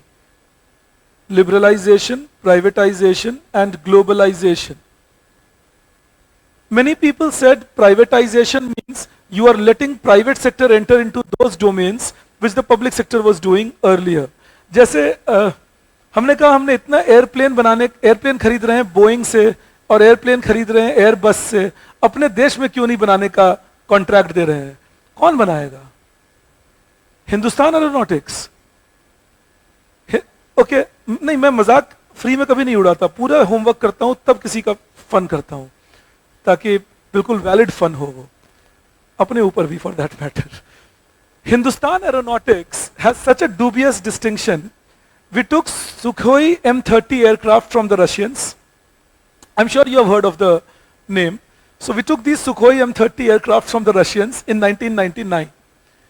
So it was that 120 aircrafts were bought, out of which 30 we had bought from the Russians and 90 were to be produced in India by Hindustan Aeronautics. Fair enough. And there was the offsetting deal. The offsetting deal was India will pay for 30 aircrafts and Sukhoi will share the technique with HAL. Alright, India will pay for 30 aircrafts and Sukhoi shares the deal with HAL. Fair enough again. Now, they had to deliver these aircrafts by 2011. Till 2013, out of 90 aircrafts that they had to deliver, they could deliver none. कुछ नहीं बना पाए. तो वह भैया पूरा करो, जो मिनिस्ट्री ऑफ डिफेंस है उन्होंने उनके ऊपर कॉन्ट्रैक्ट ब्रीच का केस कर दिया. सरकार ने सरकार पे केस कर दिया, ठीक है, कि ये जो HAL है ये कॉन्ट्रैक्ट पूरा नहीं कर रहे, इनको सजा मिलनी चाहिए, और मतलब इनको कॉन्ट्रैक्ट ब्रीच का फाइन देना चाहिए. So what HAL does, they use money to import 58 Sukhoi aircrafts further from Russia, assemble them in India and supply them to Ministry of Defense. Immediately they did it. और जो हमारे अच्छे वाले अखबार हैं जो आप लोग पढ़ते हो, उन्होंने हेडलाइन बनाया, HAL delivers 58 aircrafts in record time. That was the headline of the Hindu. ये उनका हेडलाइन था, that they deliver 58 aircrafts in record time. Now record time तो कैसे हुआ, स्टोरी ये थी. उसके बाद भी बाकी डिलीवर नहीं कर पाए और अब आज तक डिलीवर्ड नहीं है वो. अब इसका मतलब ये नहीं है HAL खराब है, तेजस भी डेवलप कर रहे हैं, अनमैन्ड एरोनॉटिक व्हीकल्स भी डेवलप कर रहे हैं.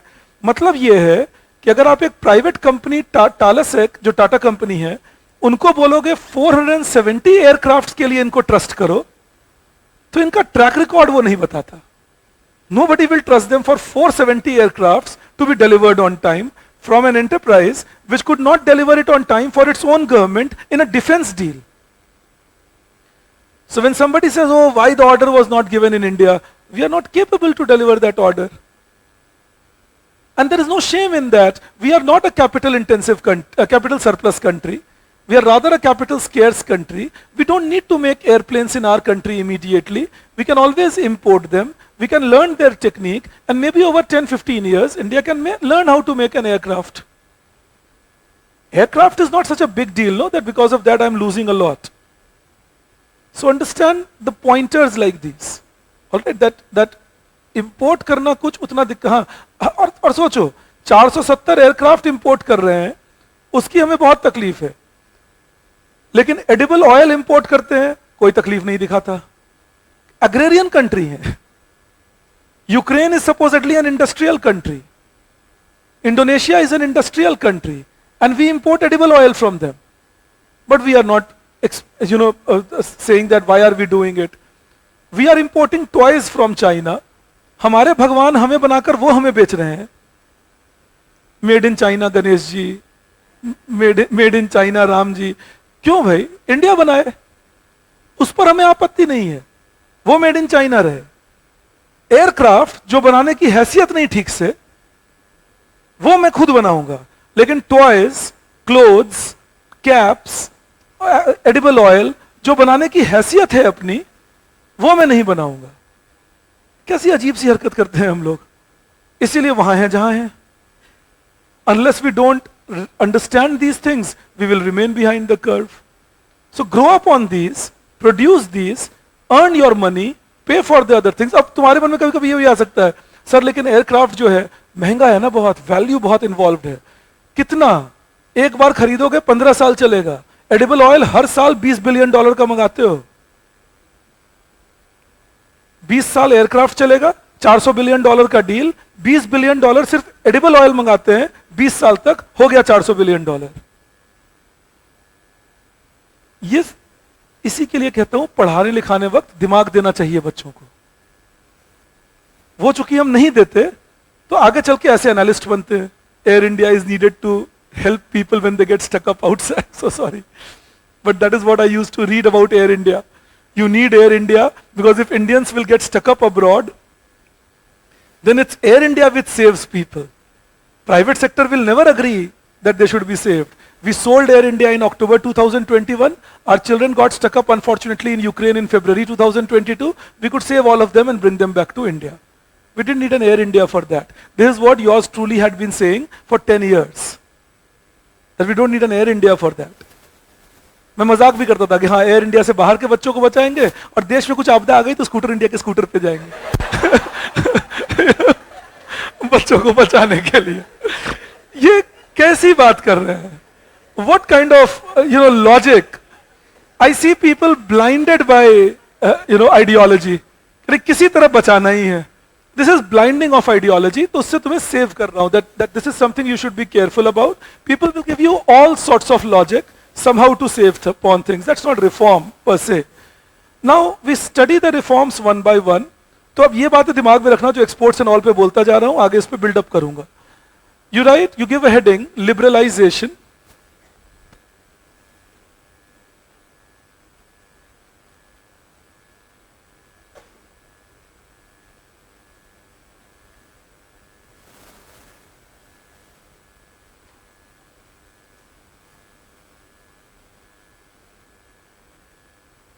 All right. You give a you write a definition here, and then we go further. You write, it is the policy. It is the policy which targets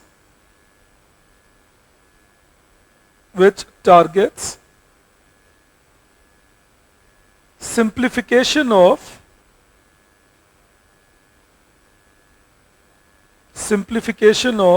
rules and regulations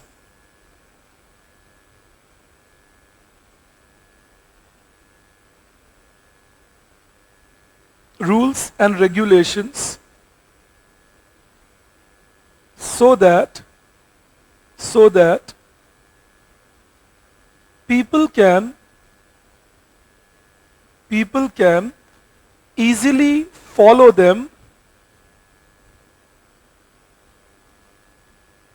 People can easily follow them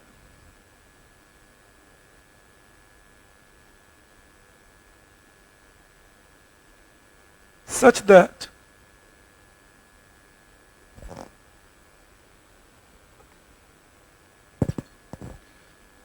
there can be increased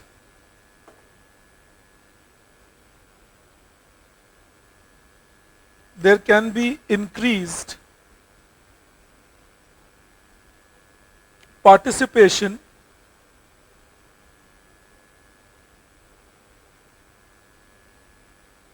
in the economy.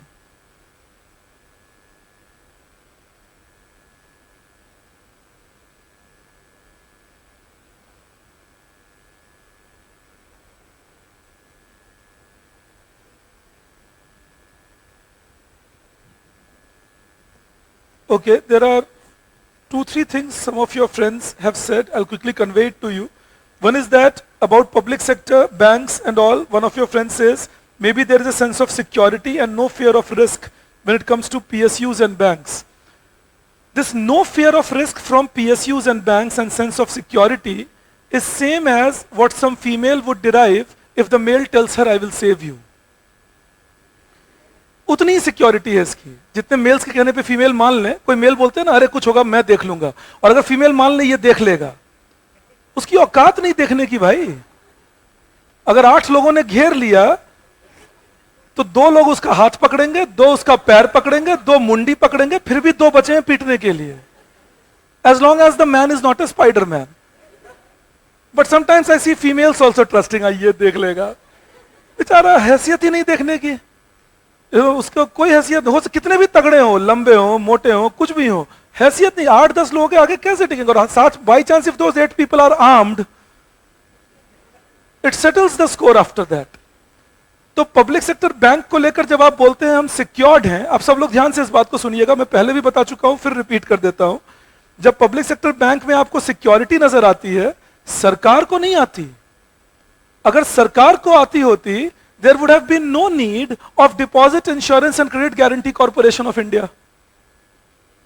And there was no need to declare domestically systemic important banks. Why doesn't the government say that all public sector banks are DSIB?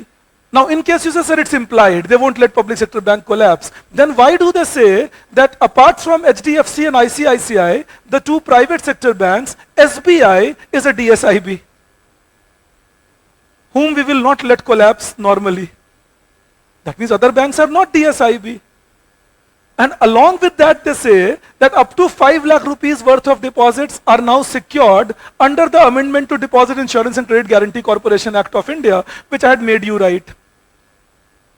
Then there is no need for such rules, no? If by chance there is a security that public sector banks will not collapse, so is it a security by law?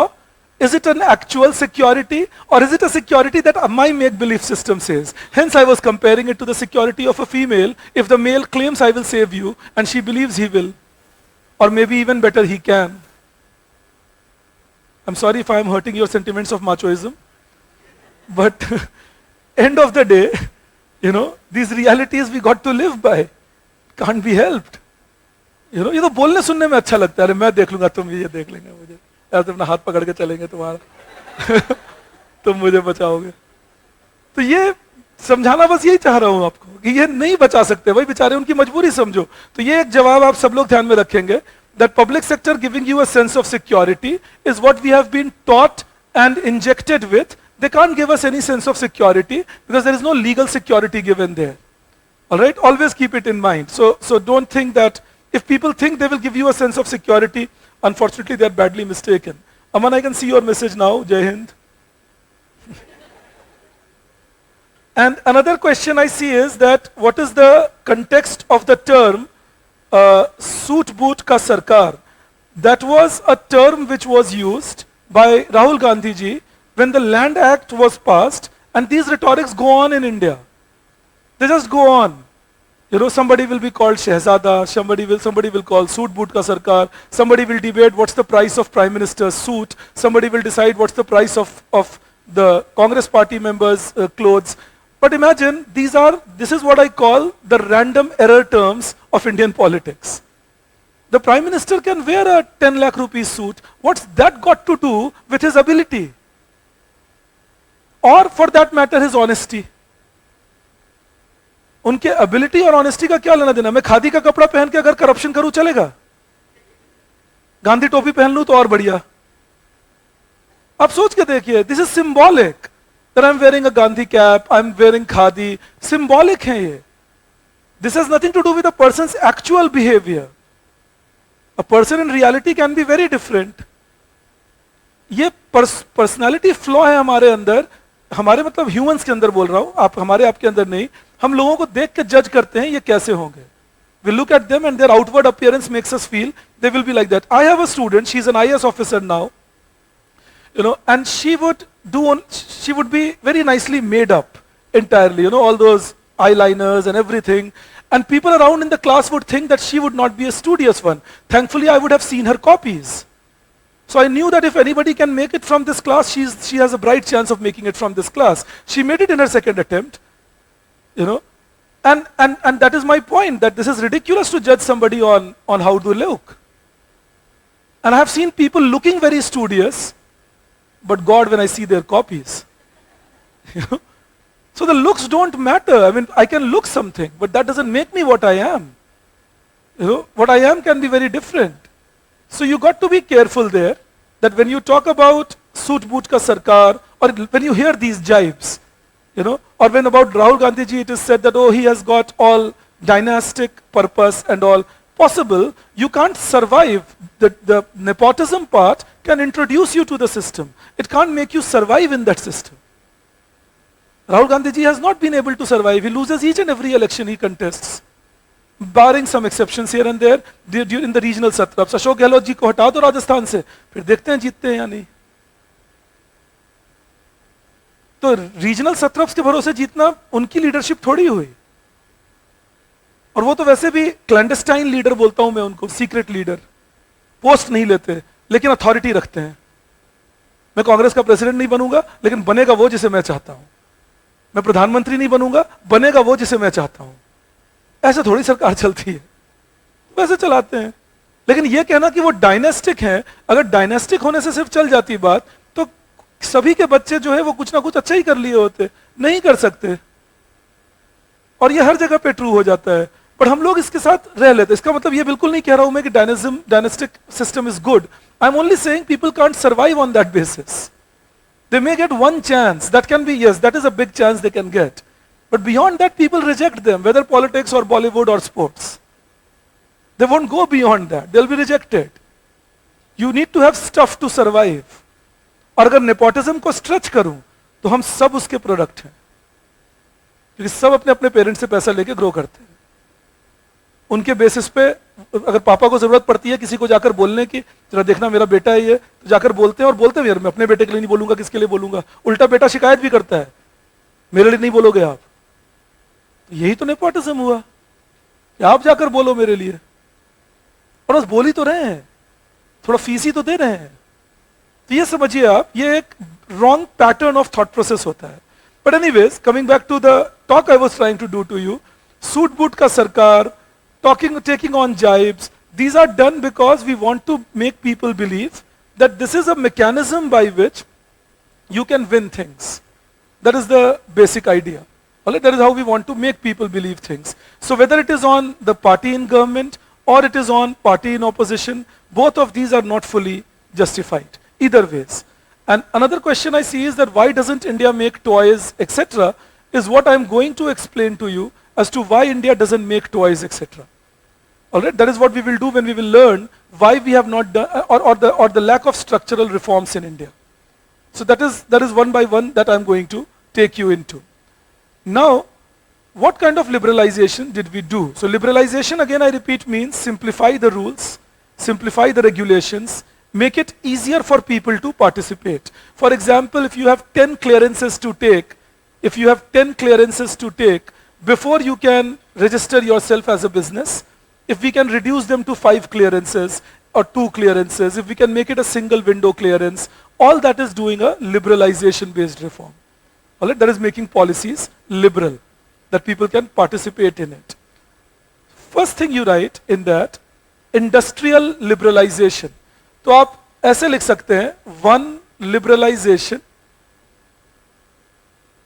and within liberalization you can write one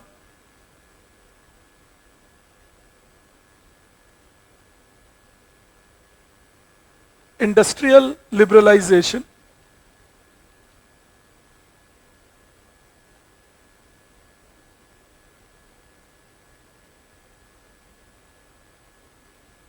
and within industrial liberalization, you write A. Now I am telling you the steps by which we did industrial liberalization. So within industrial liberalization, you write A, removal of licensing. Removal of licensing.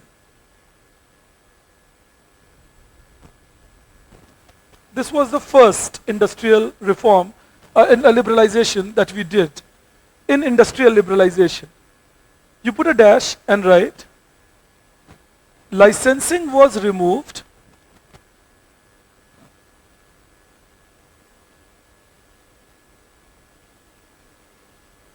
for all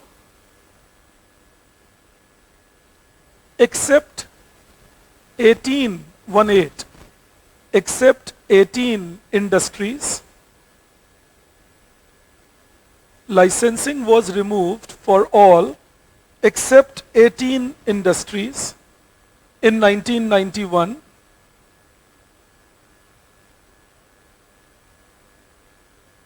Full stop. It was further reduced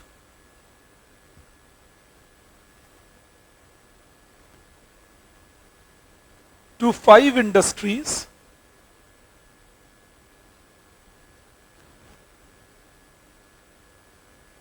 by 1999.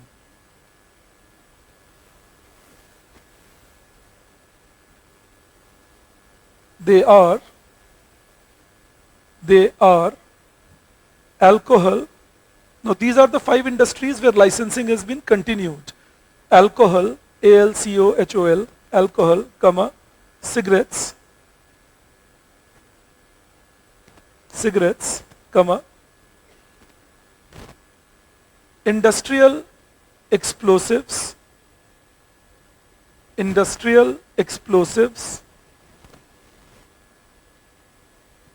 Another name for them is defense ordnance. Alright, ORDNANCE, ordnance. Ordinance mat likhna use. ORDNANCE, defense ordnance. Alright. Asla, barud, gola, isko bolte hain. Alright. That is defense ordnance. So industrial explosives or defense ordnance, comma, hazardous chemicals. Hazardous chemicals are acids kind of thing. So hazardous chemicals and pharmaceutical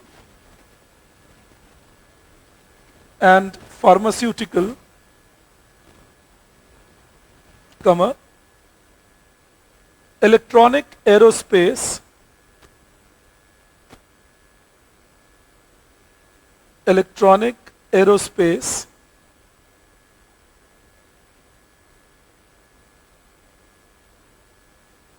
So these are the 5 industries where we still have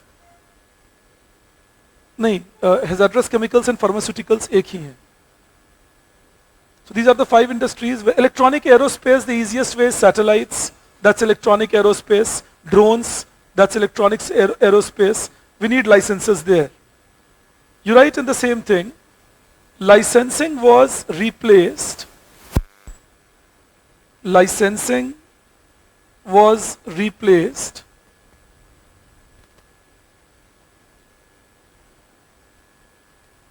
by policy of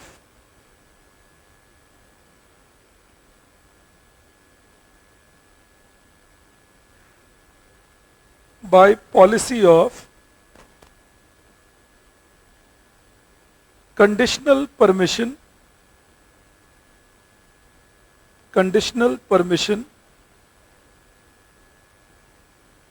to grant entry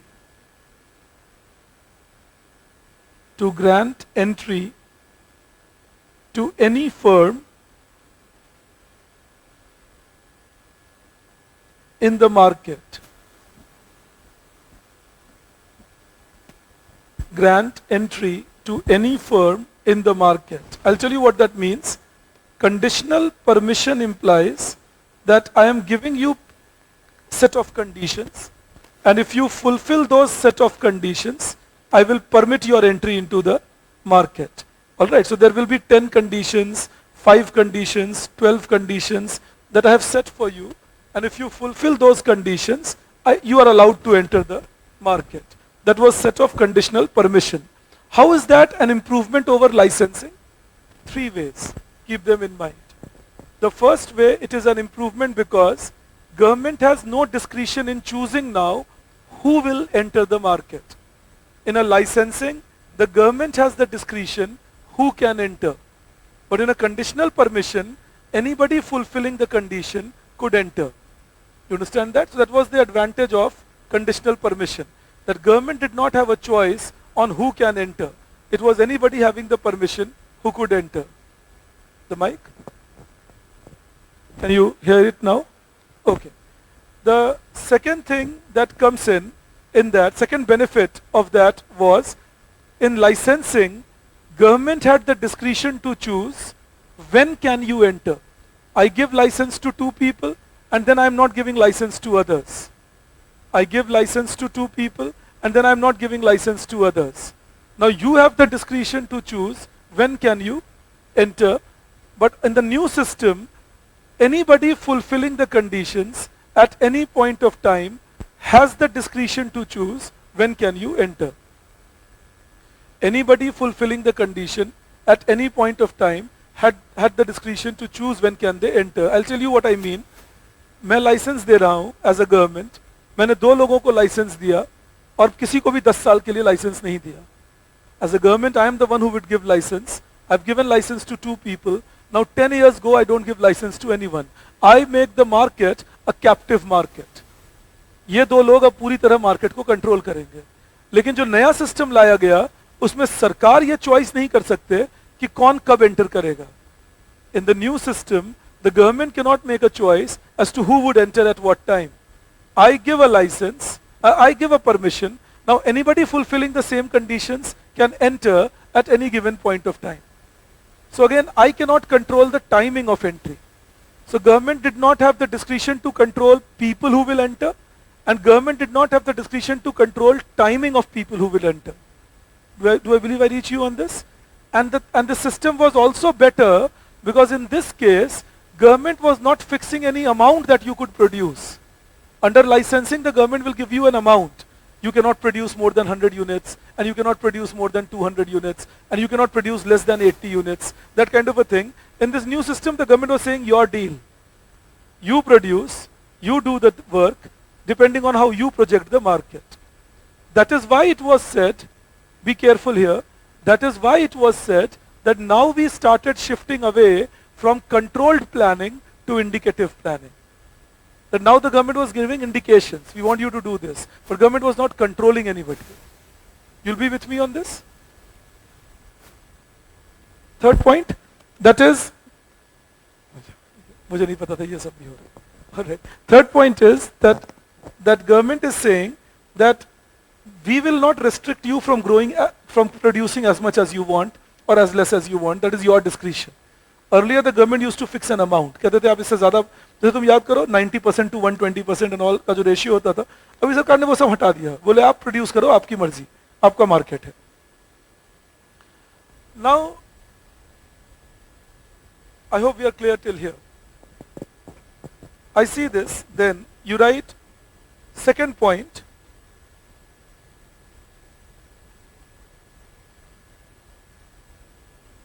ठीक है, ठीक है. All right. Second point you write. First point was removal of licensing. Now I am talking second point. You write better performance.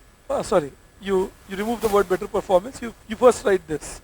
You write removing reservation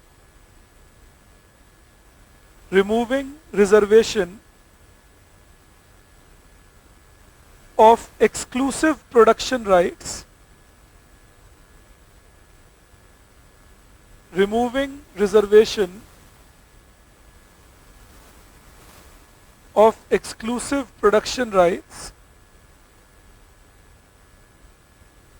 from public sector enterprise in, make it for public sector enterprise, not from, for public sector enterprise in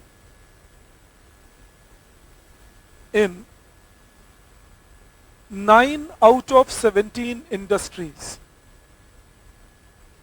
9 out of 17 industries in 1991.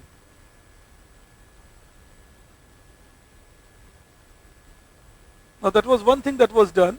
If you recall 1956 Second Industrial Policy Resolution, 17 industries had been reserved exclusively for public sector production, where it was said that no private sector investment will be allowed, and if there exists a private sector, we will nationalize it. Now the government removed this reservation from 9 out of 17 industries. You write in the same thing. This was further reduced. This was further reduced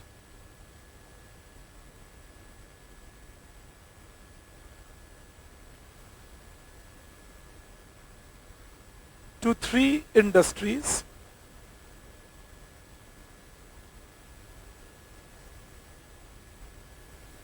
To 3 industries, comma, they are nuclear energy,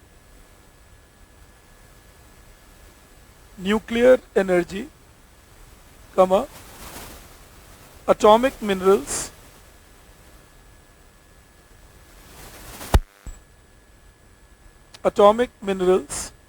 and third, railway services. Mind you, when we say railway services, it meant railway transportation services. But this has also been changed now. You change the paragraph and write, in 2020,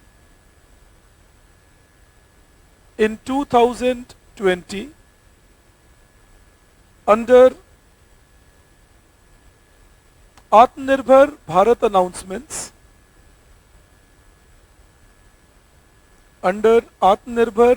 announcements, government declared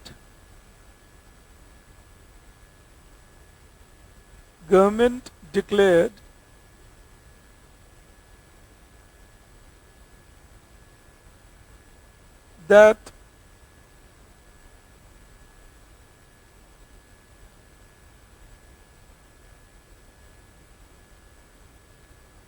no industry will be kept reserved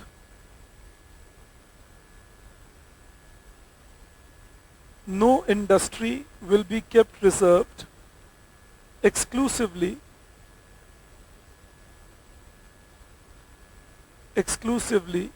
for public sector. No industry will be kept reserved exclusively for public sector. Full stop. In August 2021,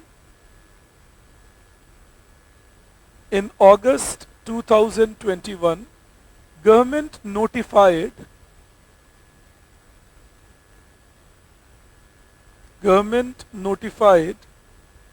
that except for industries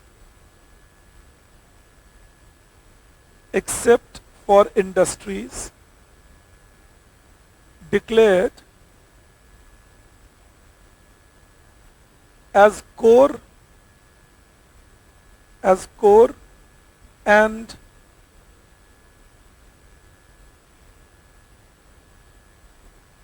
strategic, comma, public sector will be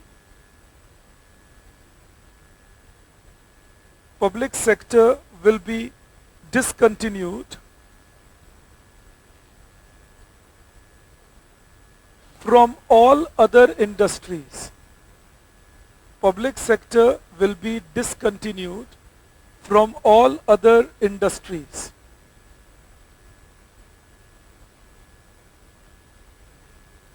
core and strategic sectors, core and strategic sectors were identified as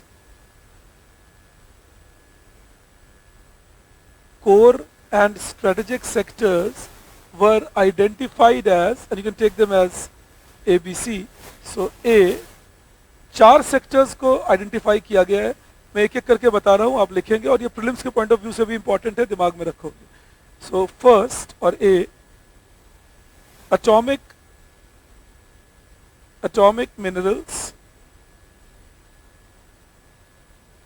कमा, ये first में ही रहेगा, ये second नहीं है, first में ही. atomic minerals, defense production, atomic minerals, defense production,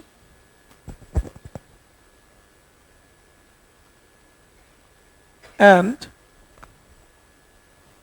atomic minerals, defense production, and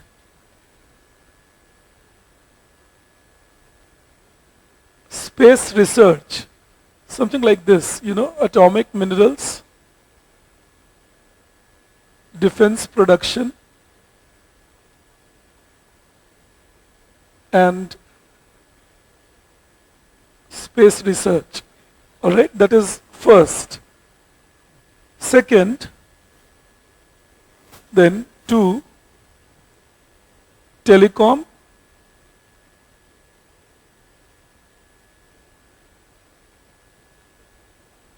and transportation. Telecom and transportation. 3, energy, electricity generation, coal, oil,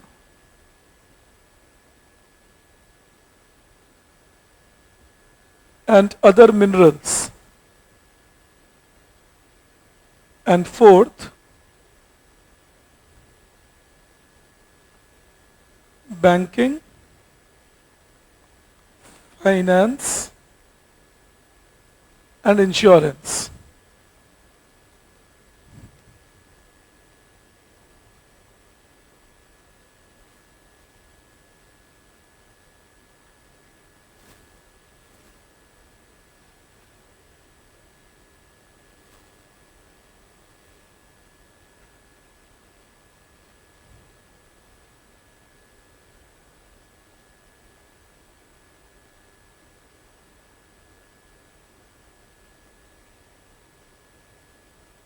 All right, let me discuss on the freebies better, Akanksha, and we'll be in a better position to give an answer to your question.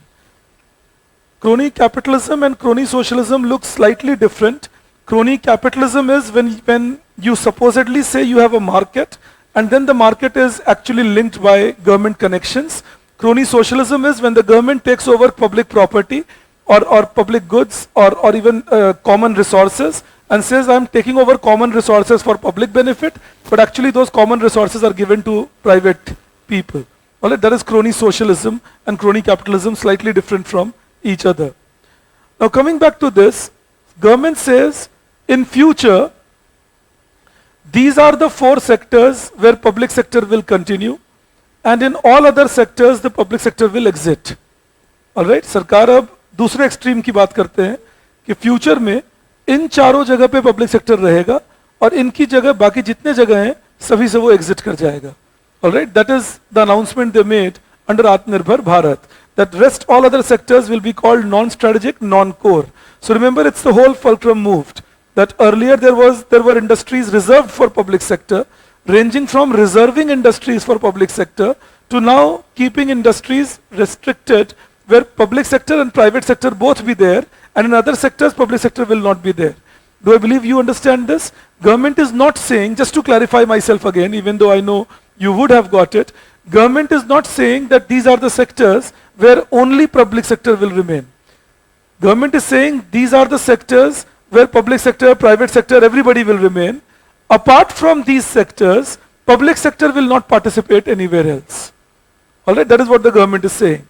तो सरकार ये नहीं कह रहे कि public sector ही रहेगा सिर्फ इसमें।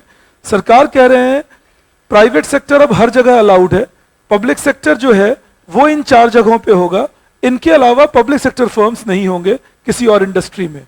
मतलब अगर फ्यूचर में चलते रहे तो scooters India, ITDC group of hotels, ये सभी धीरे धीरे बेच दिए जाएंगे या बंद कर दिए जाएंगे। That is the idea that all sectors और all industries which do not qualify in one of these 4 will be something which the government will gradually get rid of. Now, and we will analyze public sector reforms. You give me time till tomorrow. We will talk on public sector reforms, but at the moment I'll just first want to come up with liberalization part. What is liberal here? What are they doing? They are opening up the sector for everybody's participation. That is liberal here. That they are opening up the sector. अगर कोई आपसे पूछे ठीक है तो इसमें liberalization की क्या बात हुई? Opening up of the sector. Everybody can participate, not keeping it reserved for a particular system. All right, that is liberalization. That is being liberal. All right. Third point, then, C rather, it is still under industrial liberalization. All these points that I am talking, still under industrial liberalization. You write,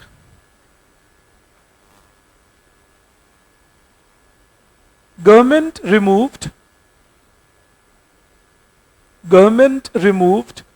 administered price mechanism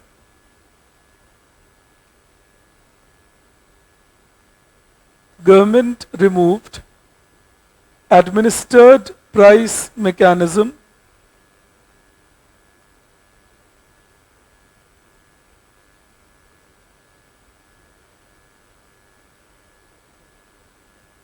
from all industries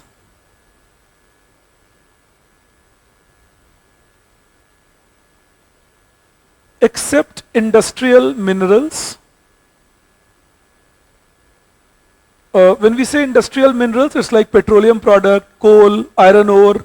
These were still under administered price mechanism, but except them, from all others it was removed in 1991. Full stop. This was done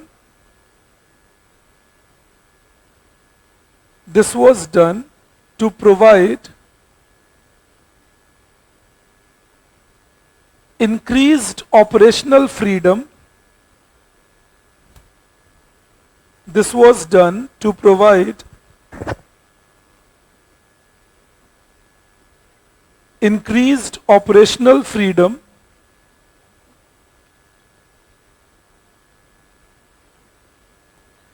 to all the enterprise.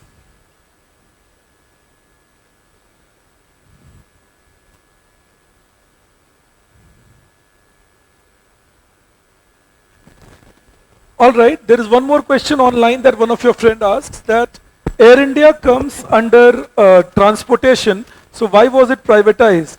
The government is not saying that we will continue with all the public sector in these units. Government is only saying we will not exit. You understand that? So we will not exit transportation. Transportation is about railways or waterways or roadways and so on. I'll teach you Air India's reasons for privatization in detail, but there was enough reason to privatize Air India way back in 2010. Forget 2021 when we did it actually, 21-22. So Air India's privatization is privatizing a luxury unit that the government was running. All right, always keep that in mind. Take the next one then. This is your fifth point rather. Fourth. Government removed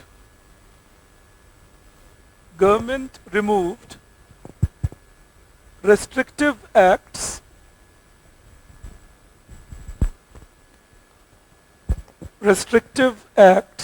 like MRTP Act,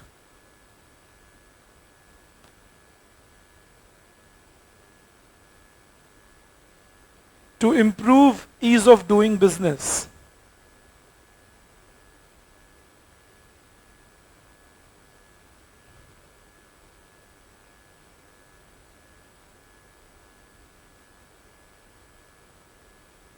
All right, do you recall MRTP Act? This was in the India before 91, when we talked about MRTP Act being introduced, recognizing companies as national monopoly and product monopoly. आप सुनते रहना ध्यान से, आपके notes में है, आपको लिखने की जरूरत नहीं. But listen to me carefully. In 1969, government introduced this act. 1969, government introduced this act called MRTP Act. This was Monopolistic and Restrictive Trade Practices Act. Alright, that was MRTP. Monopolistic and Restrictive Trade Practices Act. Introduced in 1969. And this was introduced on recommendation of Morarji Desai Committee. Of course, by the time the act was introduced, Morarji Desai ji was not a part of the government, but he was the finance minister when the committee was set up. So MRTP Act, it is monopolistic and restrictive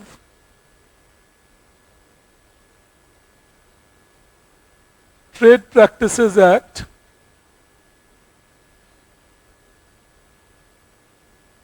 (1969), and under it the government also set up an MRTP commission in 1970. Under MRTP Act, they also set up an MRTP commission in 1970. And the government said that, of course, the objective of the act was to restrict overexpansion by a firm, to prevent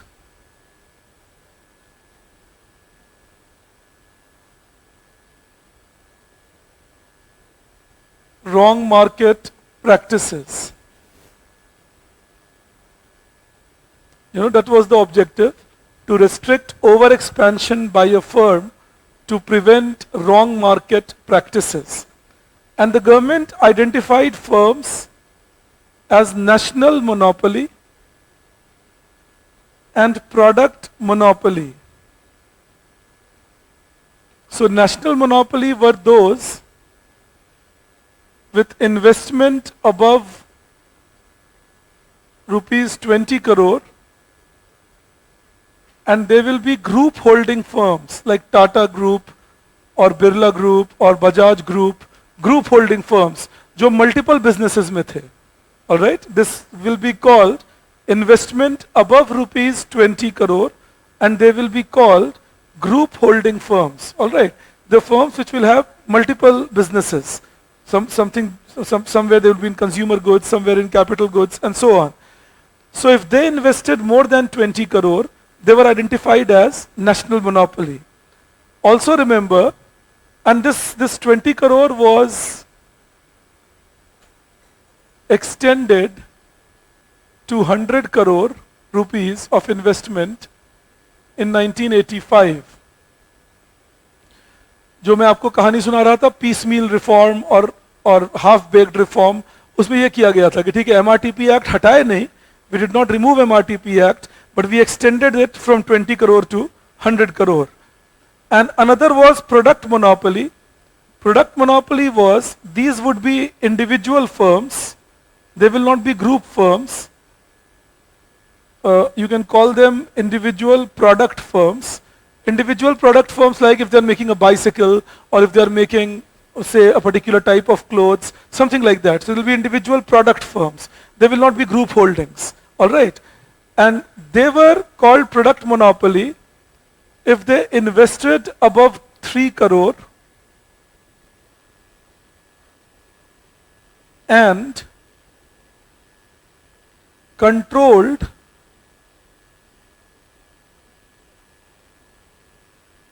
more than 25% of the market. If they invested above 3 crore and controlled more than 25% of the market. And when we say controlled more than 25% of the market in value terms, as in if the market is selling 100 rupees, then they are selling more than 25 rupees. Alright? Controlled more than 25% of the market in value terms. So if the market is selling 100 rupees, then they are selling more than 25 rupees. Alright? That was the idea. And it was said that once you qualified as any of the two, if the firm came out as national monopoly or product monopoly, any of the two, they had to seek permission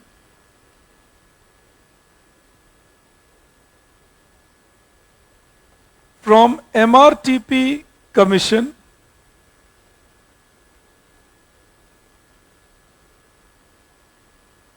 to make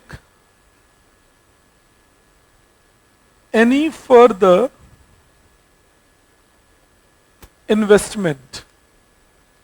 अगर उनको एक बार classify कर दिया गया कि आप national monopoly हो या प्रोडक्ट मोनोपोली हो, तो फिर अगर उन्हें आगे कोई भी खर्च करना है तो उनको एमआरटीपी कमीशन से परमिशन लेना पड़ेगा, और यही डरावनी बात हो गई.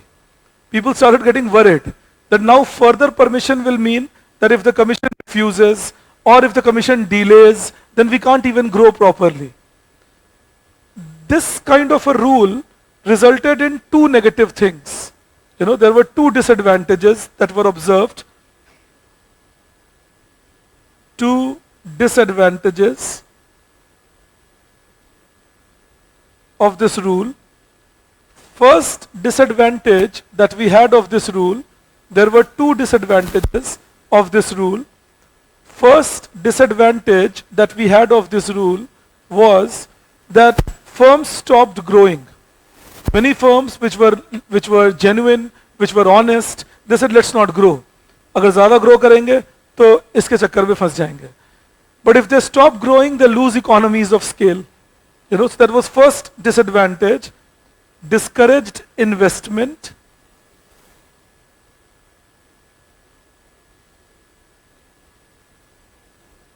And expansion of firm. Discouraged investment and expansion of firm. This was the first problem. And mind you, as it did that, depriving them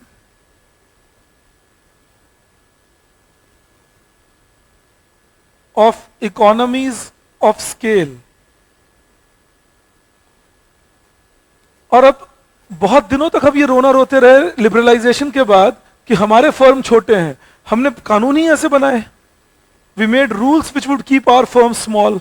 So that was one challenge, that it resulted in discouraging investment and expansion of the firm, depriving them of economies of scale. The second was worse. The second was that the firms were now growing and they were hiding it from the government.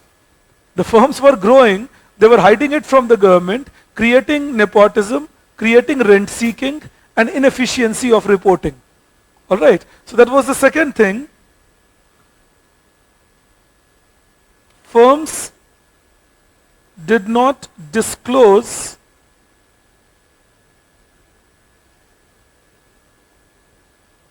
their true investment.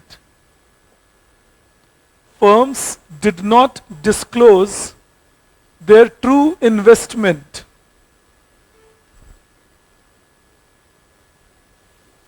So that became again a factor, that now the firms were high. Yes.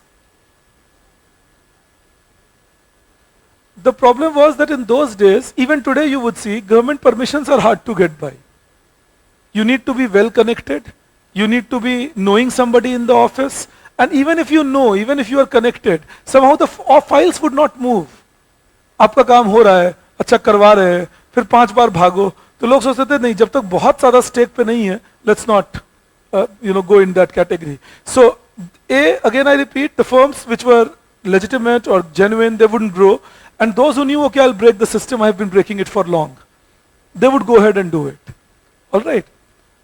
Now see, this is on the basic idea of how MRTP was hurting us. All right, this was the basic idea of how MRTP was hurting us. Now what does the government do?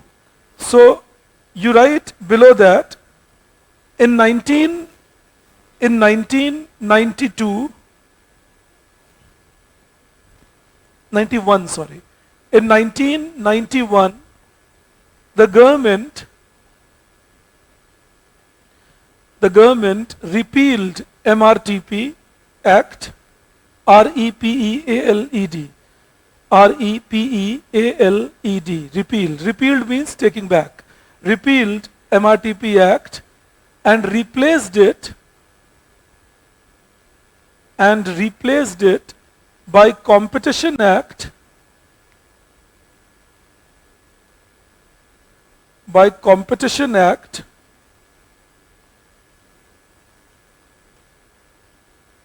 in 2002, under which Competition Commission of India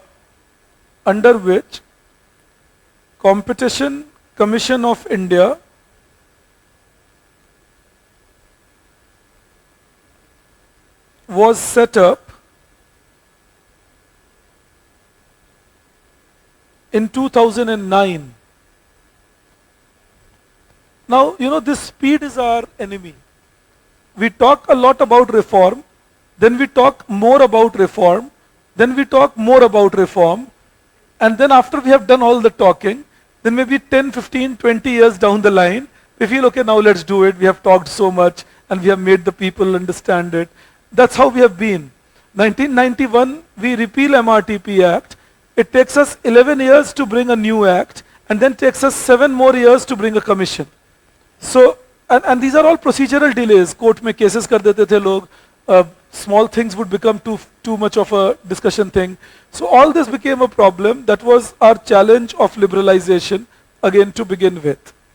Then you write next, within that, Competition Act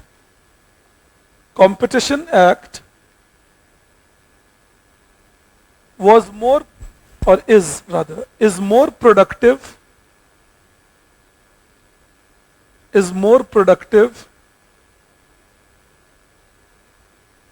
and growth oriented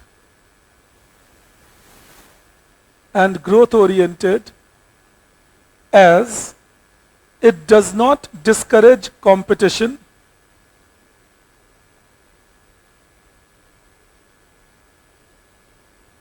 does not discourage competition, it does not restrict investment. There is no clause that you cannot invest more than 20 crore, you cannot invest more than 3 crore, no such clauses. You invest as much as you want, and Competition Commission will keep suo motu cognizance. If they see any kind of wrong thing happening, they will look after it that you are punished or penalized. All right. So in the same thing you write, after putting a comma, it has jurisdiction, JURISDICTION. It has jurisdiction over MNCs, multinational companies. It has jurisdiction over multinational companies. Now I'll tell you what happened. MRTP Act was passed in days when India did not have many MNCs. There were few in India, but not many. But by the time Competition Act was passed, we had liberalized and we were globalizing. So we knew that the act needs to have jurisdiction over MNCs. तो अगर आप कोई MNC भी हो और भारत में operate कर रहे हो, तो Competition Commission आपको सजा दे सकता है. The meaning is that having jurisdiction means the Competition Commission can take cognizance. So that is why if you would see, recently they had fined Google. Last year they fined Amazon. They have also fined Nestle. So there have been several MNCs that they have fined because of observing any malpractice in Indian market. All right. That is why from interviews point of view and from mains point of view also keep it in mind. If they ask you a question that is it possible to establish a monopoly in India, your answer has to be no. There is Competition Commission of India and there is a Competition Act which prevents any monopoly in India. Sometimes they will say, oh, do you think telecom sector would have become a monopoly if government would not intervene? You would say that, sir, there is a Telecom Regulatory Authority of India, and under the Telecom Development Act 1994, it is said that there has to be no situation in which there will be single player in any circle, leave alone the country, not even in a circle where they were giving licenses. So it's not possible to have monopoly in India in these sectors. Go by the book. My point is that, आपको लग कुछ भी रहा हो, दिखे कुछ भी, आपके आंसर बाय द बुक्स ही होने चाहिए. वो कभी कभी इंटरव्यू में आपको इंस्टिगेट करते हैं. Don't you think this is happening in our country? आपको बिल्कुल भोला मनुष्य बने रहना है. You got to stick to the book that is happening. Yes, if you have a proof and you can disclose it there to the commission in the interview hall, disclose it and say, you know what, sir, all the investigating agencies don't know what I know, and now I'm disclosing it to you, and based on this, you judge that should I become an officer or not.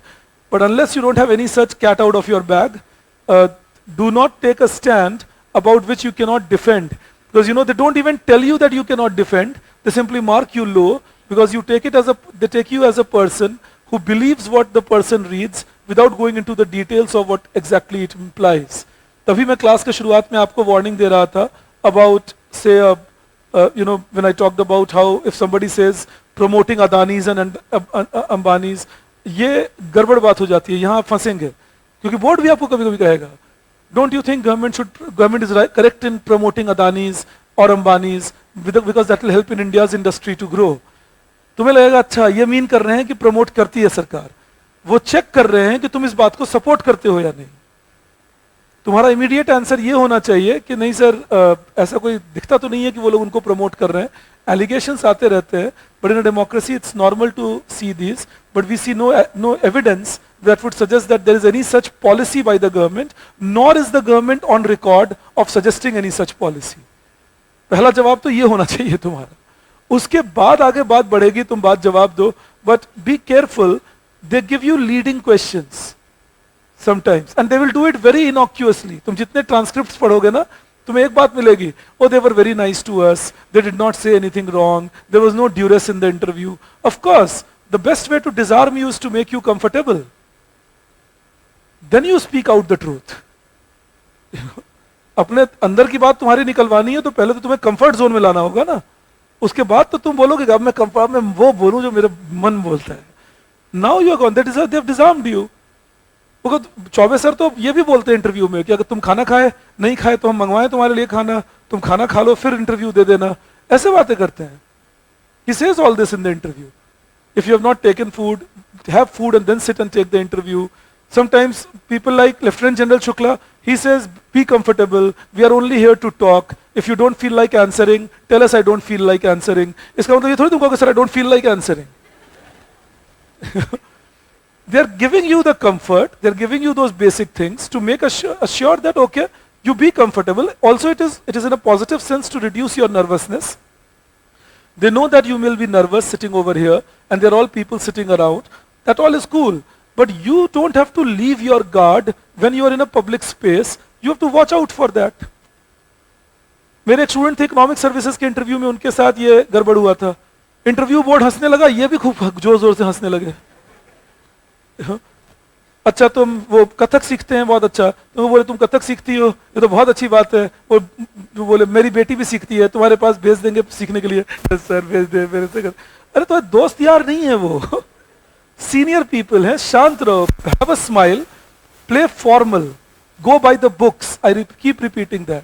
So do that. These talks I am discussing in India after 91, I talk a lot on this. You will make some more sense gradually कि मैं पहली class जब India after 91 लेता हूँ तो 1 घंटे तुमसे बात क्यों करता हूँ शुरू में. आज यही कर रहा था क्योंकि तुम्हारे दिमाग में सारी बात बैठ जानी चाहिए ये सब.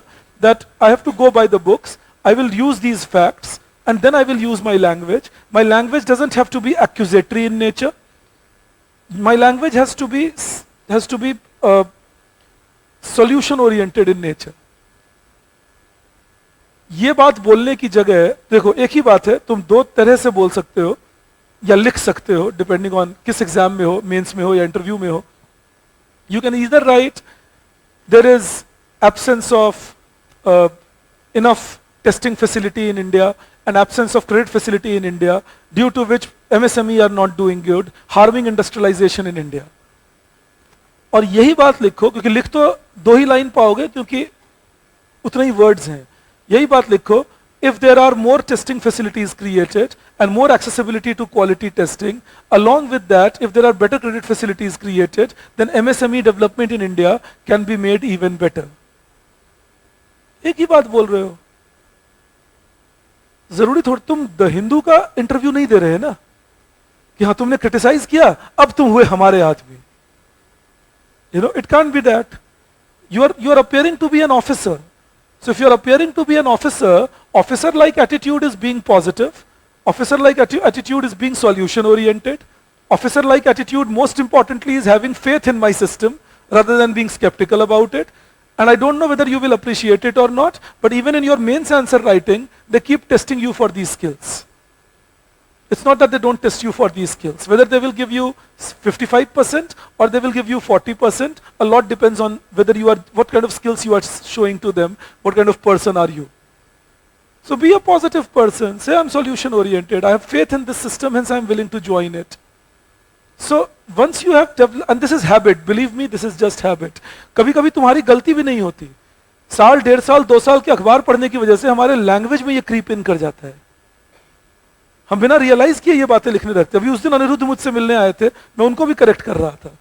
उनके लैंग्वेज में थी ये बात, 1-2 बातें बोल रहे थे about things where I had to correct him that look this is not the way you can speak, you will have to speak the different way. So it's newspapers are one thing. They can be heavily critical, they can sometimes be sharply critical of the government without even having the evidence regarding it. You will need to have evidence for all. So use this, whatever I talk to you today and the next 9-10 days should build up your views on how to talk. I'm not at all saying you should not bring the problems of the government. I'm only saying criticize the government with a solution in place. You know, that is the idea. जैसे मैंने आज मजाक किया ना आपके साथ कि Kartik calling Kartik, अब तुम ये लैंग्वेज बोर्ड को नहीं बोल सकते, लेकिन बोर्ड को मैसेज तो कन्वे करना है, या अपने आंसर राइटिंग में मैसेज तो कन्वे करना है. तो आप बोलोगे real reform, more efficient reforms can take place if public sector firms which are in the non-core areas are privatized rather than doing strategic disinvestment to other public sector firms itself. Formal language, going by the books, is what I call it. Say the nastiest of things in best way, and they don't look nasty. But you say the best of things in a nasty way, they look bad. Develop that skill. खराब बात बोलनी है ना, अच्छे से बोलेंगे. हम कभी कभी अच्छी बात भी इतने खराब से बोल देते हैं, सुनने वाले को लगता है पीटने वाला था, गलत बात हो गई. You know, that is the whole aspect. So don't do these errors. These are personality flaws, and sometimes our system brings it up. You know, so just be careful about it. All right. You take this up, then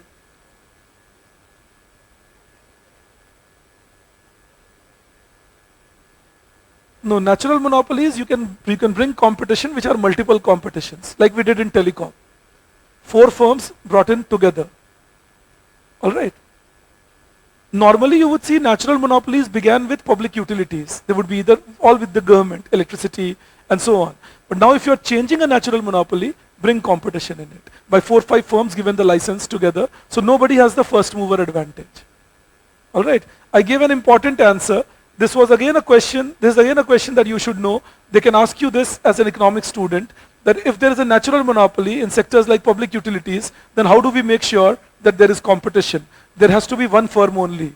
Bring that across, that yes, there is a natural monopoly tendency, but if licenses are given simultaneously to 4-5 firms together, then that can be controlled. Like we did in telecom, by dividing them into circles and then giving multiple licenses at the same time. I hope it can stay. Okay, in the same thing you write, jurisdiction over MNC and all its judgment, judgment by Competition Commission of India. All its judgment can be appealed, all its judgment can be appealed at NCLT. NCLT is national company law tribunal. मेरा एक और suggestion रहेगा तुम्हें यहाँ, जो लोग कर सको, मैं पहले भी बोल रहा था डेवलपमेंट के वक्त, बहुत बातें मैं बोलूंगा जो शायद तुम्हें लिखवा ना पाऊं, वो लिख लो साइड में अगर मौका लगे तो, it will help you. Alright, like today I told you about 3 advantages that new system has over old system of licensing. Just jot down the main points somewhere on the side. So if you're jotting those things down, what I'm telling you, what it will do is later on, आज से 6 महीने बाद जब तुम इसको लेकर बैठोगे, you would have an idea, okay, this is what in the context sir was saying. So that ways you will be in a better space when it comes to remembering the class as it was.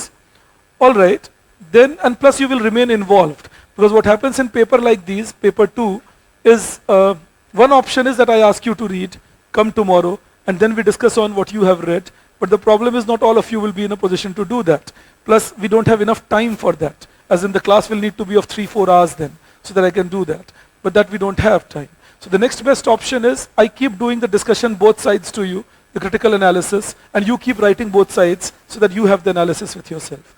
अगर तुम नहीं लिखते रहोगे ना, तो lose out करोगे, फिर लगा रहे बहुत सारी बातें हो रही हैं, फिर ऊँघ जाओगे, नींद आ जाएगी, मन नहीं करेगा सुनने का।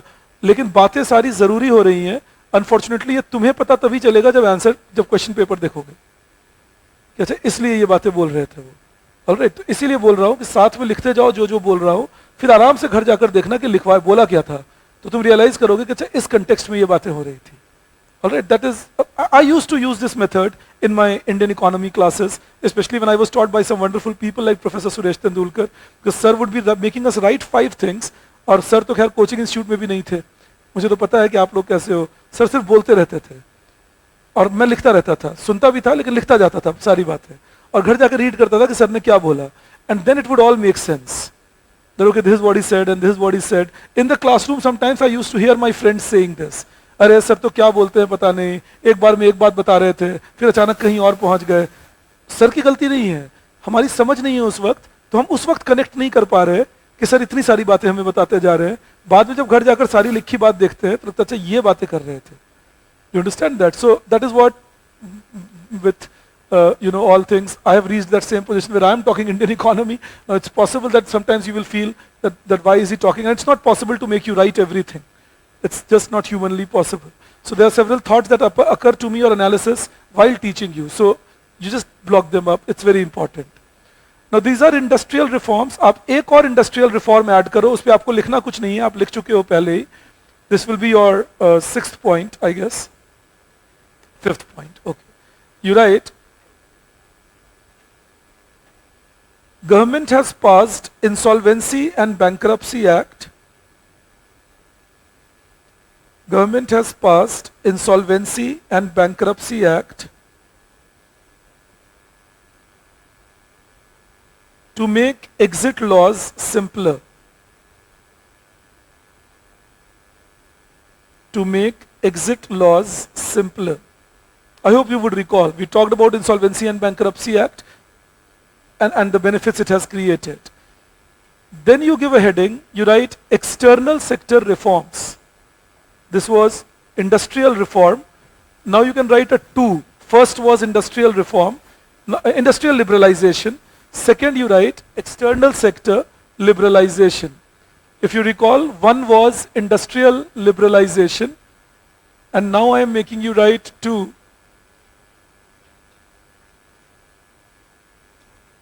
External sector liberalization. External sector liberalization.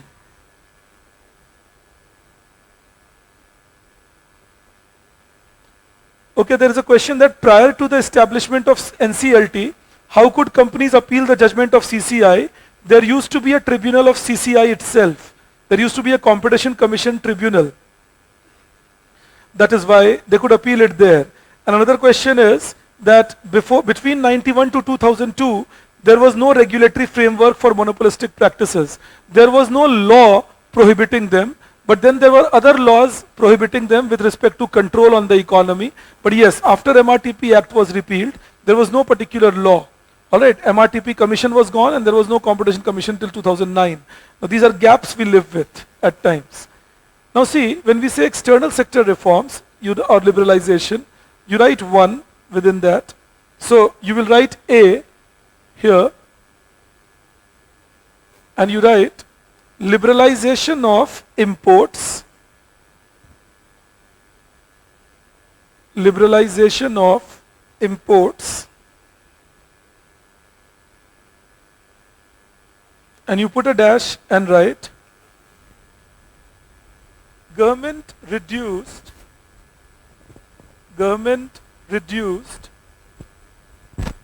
import duty,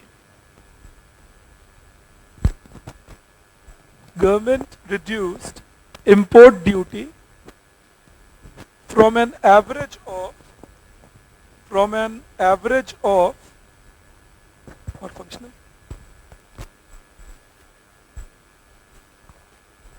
Is it working now? Yeah.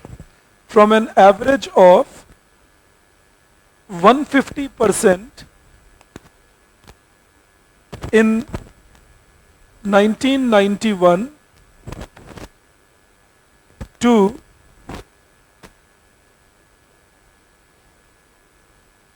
30% by 1994. By 1994, it's again gone, right? क्या सर? अब तुम बिल्कुल ठीक सीख गए हो. Is it working now? Yeah, sir. All right. You see this? Yeah. So by 1994, and it was reduced further. It was reduced further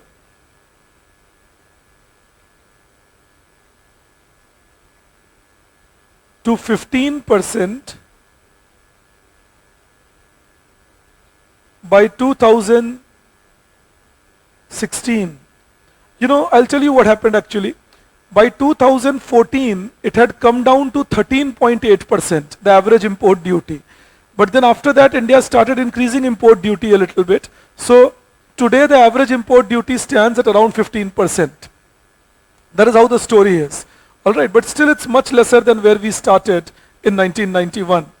In the same thing you write, quantitative restrictions. I hope you would recall, quantitative restrictions are complete ban. In India before 91, I had taught you that more than 8,000 commodities were under quantitative restrictions. All right, so you write quantitative restrictions were reduced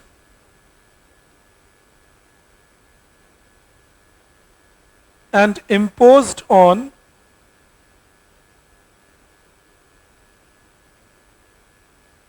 only 2,000 commodities after 1991. Only 2,000 commodities after 1991, and they were fully removed. They were fully removed by 2001. This was under TRIMS actually. Under TRIMS it was said that if any member country runs a balance of payment deficit lesser than 1% for 3 consecutive years, then they cannot impose quantitative restrictions. I'm repeating so that you can hear me better. Under TRIMS, there is a rule that if any member country runs a BOP deficit, not a current account deficit, a BOP deficit below 1% for 3 consecutive years. All right, any member country runs a BOP deficit below 1% for 3 consecutive years, then they cannot impose quantitative restrictions. All right, then they cannot impose quantitative restrictions. That is what was said under TRIMS. India continuously had 3 years when our BOP deficit was below 1%, and then we had to remove these quantitative restrictions. In fact, That was also because of FEMA passed, Foreign Exchange Management Act, that we could do this. All right. And you write and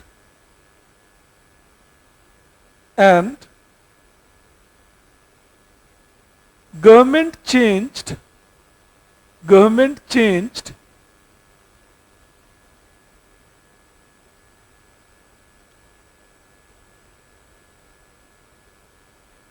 the positive list of import. Government changed the positive list of imports with negative list of imports. Government changed the positive list of imports with negative list of imports. I'll tell you what I mean by that. When we say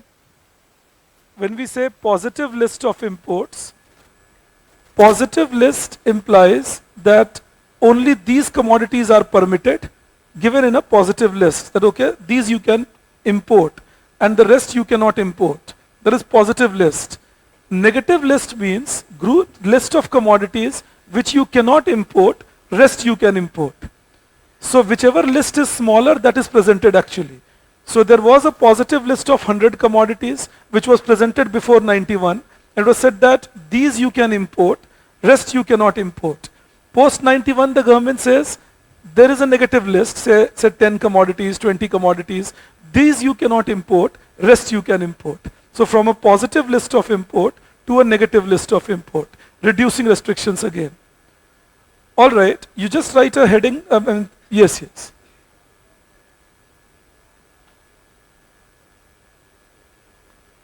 So it says that if you have 3 consecutive years of less BOP deficit, it means that you don't have any foreign exchange issue and your economy is doing well. So then you cannot restrict imports from coming in.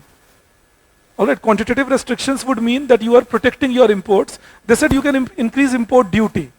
You can impose import duty, but you can't do QR. All right, that was the idea. Yes, but it is said that if it is less than 1% of GDP, then there is nothing to worry about it. Right, that kind of a thing. Now, you just write a thing, B part. A was import liberalization. B part, you write, India shifted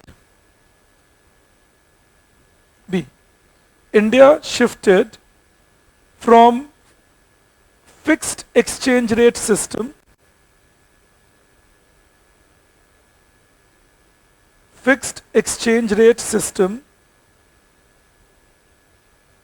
to floating exchange rate system.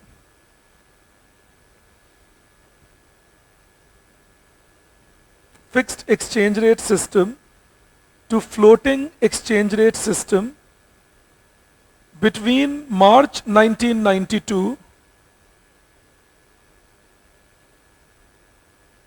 to March 1994. Of course, the floating exchange rate system we chose was managed float. All right, it was managed floating, that RBI will intervene. And the method was this: we used a technique which was called liberalized exchange rate management system. All right, LERMS. Liberalized exchange rate management system.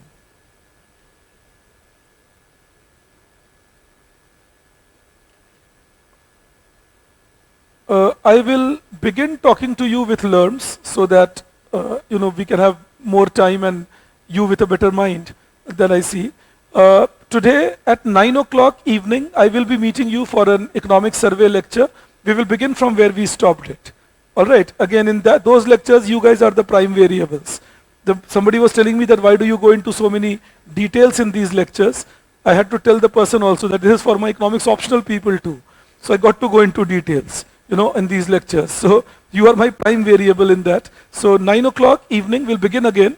And normally we will try keeping it alternate days, like Monday, Wednesday, Friday. And we'll try covering one chapter each day. Tomorrow, 2:50 ICU, will begin from here. Thank you.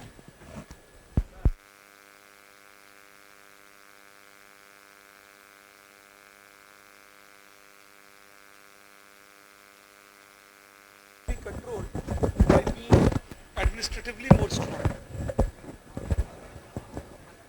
Unfair trade practice, keeping the price high, that kind of a thing. Hoarding black marketing will also come in that. FEMA I will be teaching you. We will be discussing FEMA. So people online, you can leave a message for me on Telegram. I'll have to leave you here. I have a class after this. But I can see you again tomorrow and you can leave a message for me. Tomorrow 2:50. Thank you.